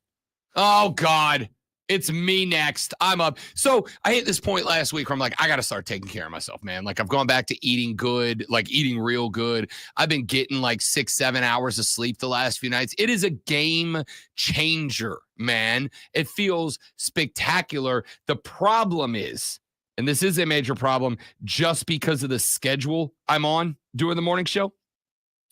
The problem I'm having right now, great one, is that getting my full 6, 7, 8 hours of sleep on a routine nightly basis the last couple of weeks. Now I'm finding that I actually am hungry in the mornings. I've never been a breakfast guy, right? I've never been a breakfast guy. I've never been interested in it. And now all of the sudden, I'm coming into work in the morning and I'm like, dadgummit, I want breakfast, except for nobody's open when I'm on my way to work. Yeah, even some places that are advertised to being open 24 hours, they are not. Yeah. There's one time I was something happened at home and I couldn't, it's I'll just roll by an establishment down the road that's used to be open 24 hours and the lights are on and there are people there, but they're not open. Yeah. I basically have at my usage that early, the Waffle House, but I'll tell you what I'm not doing is getting up another 45 minutes earlier to hit the Wahoo in the AM. Right? We need a Denny's around here. One over by my house. I'm not waking up another 45 minutes earlier to hit a Denny's. But do they have curbside? It's a great question. So you could order it ahead of time while you're getting ready, and then roll by there on your way. Get here while you're doing your show. I'm telling you, listen, enjoy some Denny's. If Wahoo will bring it out to my car, that's a game changer for sure. But I'm just not there yet. Anyway, point is, yes, Texter, I could use the Scooby snack. I am dying right now. I am hungry. Texter said, Rob, I've watched more women's basketball this year because of Caitlin Clark than I have the NBA in the last 10 years. Look, there is an interesting conversation going on around the WNBA right now. If you missed it, Caitlin Clark was named Sports Illustrated Athlete of the Year last week. And like, obviously, right? Like, Caitlin Clark was a national phenomenon, both at Iowa and once she got drafted to the Indiana Fever. The audiences, I don't remember which team. I want to say it was the Mystics. In fact, I know it was the Mystics, because the owner of the Mystics came out and said that Sports Illustrated should have put the entire WNBA on the cover. Like, no, it shouldn't have been one player. It should have been the whole NBA. Somebody went and did the deep dive and found out, great one, that of the Mystics, home attendance this year, something like 62% of it was the 3 times that Caitlin Clark and the Fever played there. 62% came when one out-of-town team and one player on that team came to play. Listen, I understand if I am a WNBA vet who is a long time vested in this league, and now here comes Caitlin Clark, and like now the league grows, I can understand how they'd be upset. But you got to promote the stars, right? You got to promote the stars. This is why there was the whole fight about, should Caitlin Clark be an all-star? She absolutely should have been selected to Team USA Basketball. Not selecting Caitlin Clark to Team USA Basketball because you wanted to reserve a spot for players like Diana Taurasi at 39 years old or whatever she is.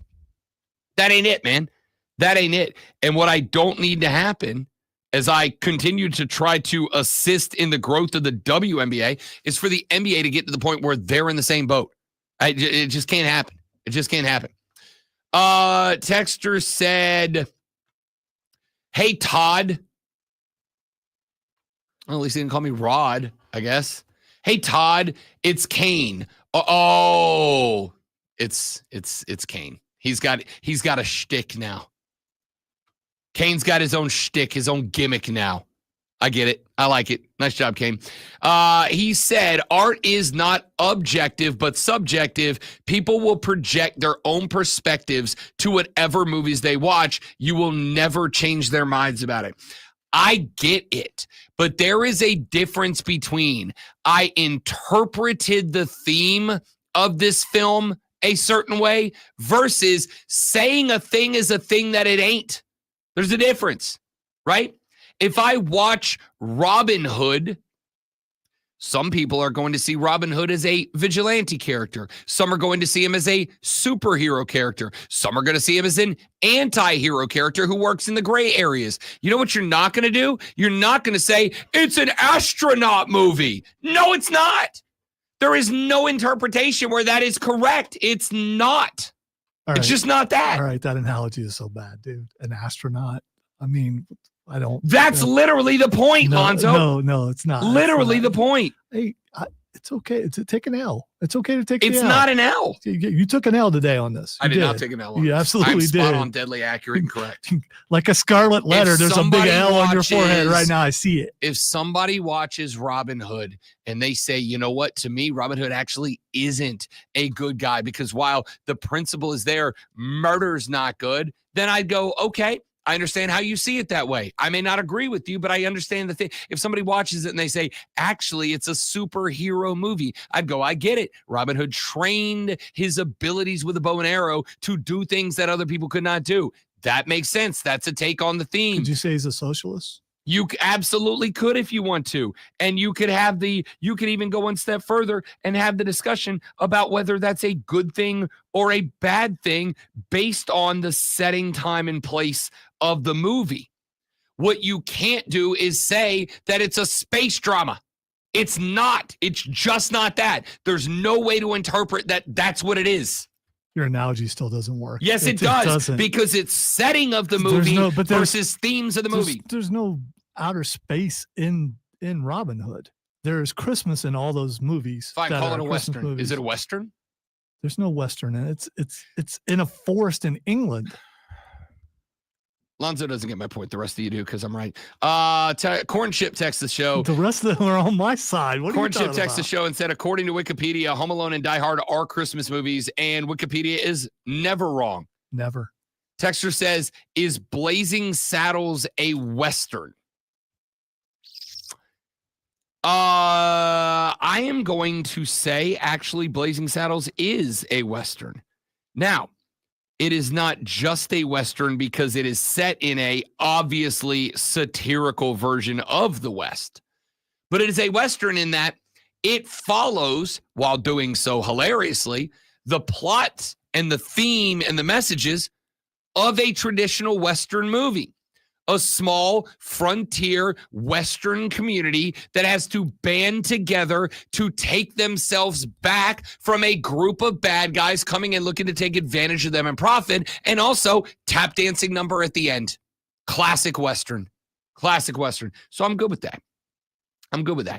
Texter says, Rob, as far as the Heisman Trophy conversation, give actual stats about the viewership of college football. Only the NFL ranks higher. Your argument that no one watches is weak. That's from Spartanburg J. That wasn't my argument, Spartanburg J.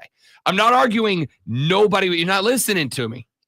I'm not arguing Spartanburg J. After the Christmas take, man, it's hard to. It's really difficult. I'm not arguing nobody watches college football.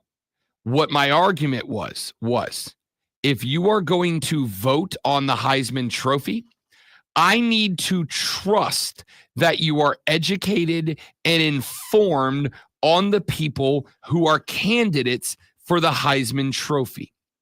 And what I'm going to say is, you're right. Only the NFL ranks higher. Go find Boise State's viewership numbers for me. Go find Miami's viewership numbers for me. See, because this is where you go the other direction, which is, yes, you are correct. College football's numbers are through the roof, and they will be. And these playoff games are going to be unreal. We'll see. Call the shot. They absolutely will be. No. We'll see, because remember, they're going head to head with NFL this Saturday. I agree. I'm very curious about this. So regardless of what those numbers come out to be, there is a difference between I watched college football and I watched Boise State, and therefore am qualified to have an opinion on whether or not Ashton Jeanty or Travis Hunter is the better player. You see the difference? There's a difference between nobody's watching college football, which is not at all what I argued, Jay, and nobody watched Ashton Jeanty in a way that I am comfortable allowing fans to have an argument. Those are two different conversations. Almost got me there, but didn't. Texter said Independence Day is a Christmas movie under the current guidelines. That's correct. I want Independence Day on this bracket next year. He just mentioned that because space was involved. All right, the first thing that's Xing is molded bread. Which restaurant's in trouble for this? Oh, no, it's not a restaurant. It's not a restaurant? Okay, Dan Campbell, just about 20 minutes or 30 minutes or so, had a major quote on a radio show about fillets and molded bread. There are F-bombs involved, but it is all over the place right now. And so not enough time to be edited or anything, but I'm sure it will make the audio blitz tomorrow. Well, then let me go ahead and tell you, 8 o'clock tomorrow morning, that might be bat and lead off. Yes. It might be bat and lead It's off. being compared to the kneecaps. So but it is the internet. Without me actually hearing it, I don't know. And it's be a matter of opinion anyway. The next thing that's Xing is Karate Kid Legends. Karate Kid Legends. Now, is this the Netflix show? No, that's different. Okay. That's Cobra Kai. Yeah. Okay. So the trailer, we've talked about this before, but you probably forgot. Karate Kid Legends, the trailer just dropped. So this has Ralph Macchio and Jackie Chan in it. Jackie Chan. Yes, because remember, he was in the remake of Karate Kid. Yep. So both of them are in it. I haven't heard it but watching it looks pretty good. The trailer does. Okay. I mean, I'm in. Listen, I mean, he drives into Miyagi's old house, and the cars are still out there, and there's a memorial to Mr. Miyagi in the house. I gotta hear the sound on this, but it is. I know what we're doing the second the show's over. Absolutely, and I think the movie drops in May, so something to look forward to. Maybe this year we have a good crop of movies to go watch. All right, the next thing that's Xing. Speaking of really, really bad movies, horrible movies, Star Wars is Xing. Star Wars. Okay, speaking of really bad, terrible movies, Star Wars is Xing. So what terrible Star Wars take are you about to give me? 8 years ago today, the worst movie in the Star Wars franchise was released. So we are all about to celebrate the anniversary of one of the best Star Wars projects ever, Rogue One. Which is an incredible movie in every way, shape, and form. The storytelling is great. The character work is great. The cinematography is great. And the lead in to Star Wars A New Hope, a story which required that to happen to be told. Star Wars Rogue One is an incredible movie. It is one of my two favorite modern Star Wars era projects, the other being Andor. Andor's phenomenal. Dude, I'm not going to call you out. Have you watched every episode of Andor? I have not watched the most recent one. Recent? Dude, it was out like a year ago. The last episode. I am not fully caught up on it. Okay. But I loved it. Okay. Did you? Yeah, I haven't finished it yet. Enough to binge it. I got to go finish it, though. You walked into that one. All I right, got distracted by everything else. Finally, the last thing is actually Becky Lynch. Dabo Sweeney. We're going to talk about Becky Lynch instead. Dabo Sweeney's trending, obviously, because he signed his first transfer portal skill position player. We might have talked about that Thursday. A wide receiver out of Southeast Missouri State. No, you talk about it now, so I don't have to talk about it Thursday. I'm fine with that. Becky Lynch, the man, Becky Lynch, has signed she's on a guy? to be the cast, to be in the cast. She's going to be the entire cast. She might. I'd sign up for it if she was. She is signed on to be a new cast member of the next Star Trek project. And I want you to know, because I know Becky Lynch is a nerd. I think it's a continuing project, by the way. Whatever it is. I haven't watched it, but I'm pretty sure. She is a nerd at heart, and this matters to her. I am happy to see the man be the man on the final frontier. I just want her whooping some alien ass is what I'm going for here. I got to look it up. I haven't looked it up. I have no idea what role she plays. So she could be, I hope she's a Ferengi, because that'd be hilarious. I don't care. As long as I get to see her suplex some big green aliens, I'm good. She's pretty small. I doubt she's going to be doing that. Your ability to hate on everything this woman does for absolutely no reason other than you met Charlotte Flair one time is spectacular. I interviewed her right here in the studio.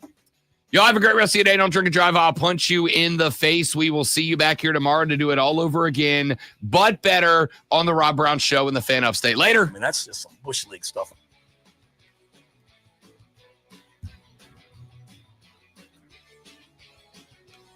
Couldn't get the end of that off of there. The Bush League, there's a little bit of a thing on the end. Yeah. Some of these clips, for whatever reason, when I lost my board, they like restored. Call Term Provider. Speak with Big Lou. 800-700-6898. Big Lou will find a term life policy for you even if you have type 2 diabetes, are overweight, or have high blood pressure. Term Provider has helped thousands of people like you who think they can't afford Good one, James. to buy $1 million of affordable. Oh, man. All right. I got to run because I get to go drive up to Cowpens now. Yay. I do like Cowpens. I was going to say, there's a battlefield up There is. there. I've been there 3 times. Yeah. I'm probably going to go again today since I'm up there. It's a great battlefield. Do you hear like music in your mind, or do they actually have music? No, they do not have music there. It is very... It's away from... Well, Cowpens is obviously a small little place anyway, but it's so far away from everything that it is natural ambient sound only. Oh, okay.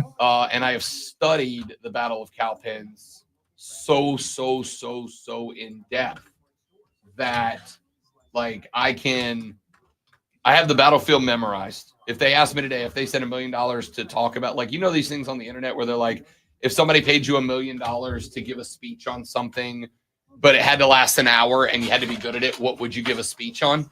Mine would probably be the Battle of Cowpens. I have read everything about this. I know the troop movements. I know who was where. I know who was in charge of what regiments at what levels. I can walk the battlefield and go, here's where this line, whatever. I love that place. So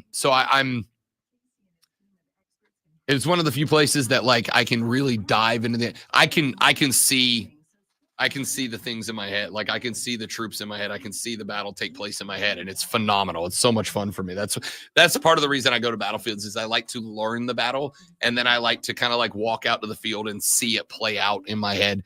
I know that makes me sound like a psychopath, but it works for me. Well, okay.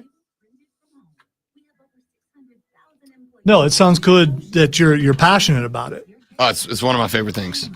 If tomorrow the boss came down here and fired me, I'd go get a job at Cowpens Battlefield, being a tour guide, or Camden, or 96, or any of the incredible Revolutionary War sites we have across the great state of South Carolina, a state that I argue to this day is arguably the most important state in the Revolution that nobody talks about. What is this low rumble in this commercial? It's creepy. All right, I got to jet because I got to get on the road an hour up and back. The Mighty Moo Festival. Well, now I can't leave until I Google that. Hope the wife doesn't get mad. Mighty Moo Festival. It has to do with cows. Okay, hang on. I'm going to it right now. The Mighty Moo. Oh, okay. Home port for the USS Cowpens. I didn't know that there was a naval vessel named after Cowpens. The Mighty Moo, USS Cowpens. Stephen, I need you to know you have now done something to me because you have sent me down a rabbit hole that I'm going to be in for the next like 10 minutes or so. You may just have to sit here and watch with me. USS Cowpens was a Ticonderoga-class guided missile cruiser in service with the Navy from 91 to 2024. The ship is named after the Battle of Cowpens. Yep, know all that. Built in Maine, last stationed at Naval Base San Diego. Work started in 87, deployed in 94 alongside USS Kitty Hawk in the Korean Peninsula during the 94 nuclear crisis in the region.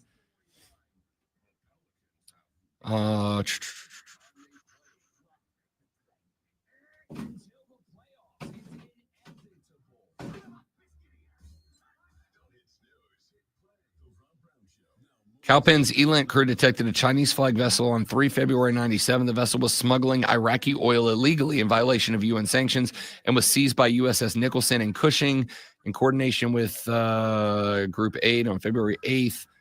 The ship took part in an exercise that successfully integrated the Kitty Hawk battle group into the Theater Ballistic Missile Defense System. Okay. In 2003, assigned to Carrier Group 5, became the first Navy ship to launch ordnance in the opening stages of the Iraq War, firing Tomahawk cruise missiles. Wow. Okay.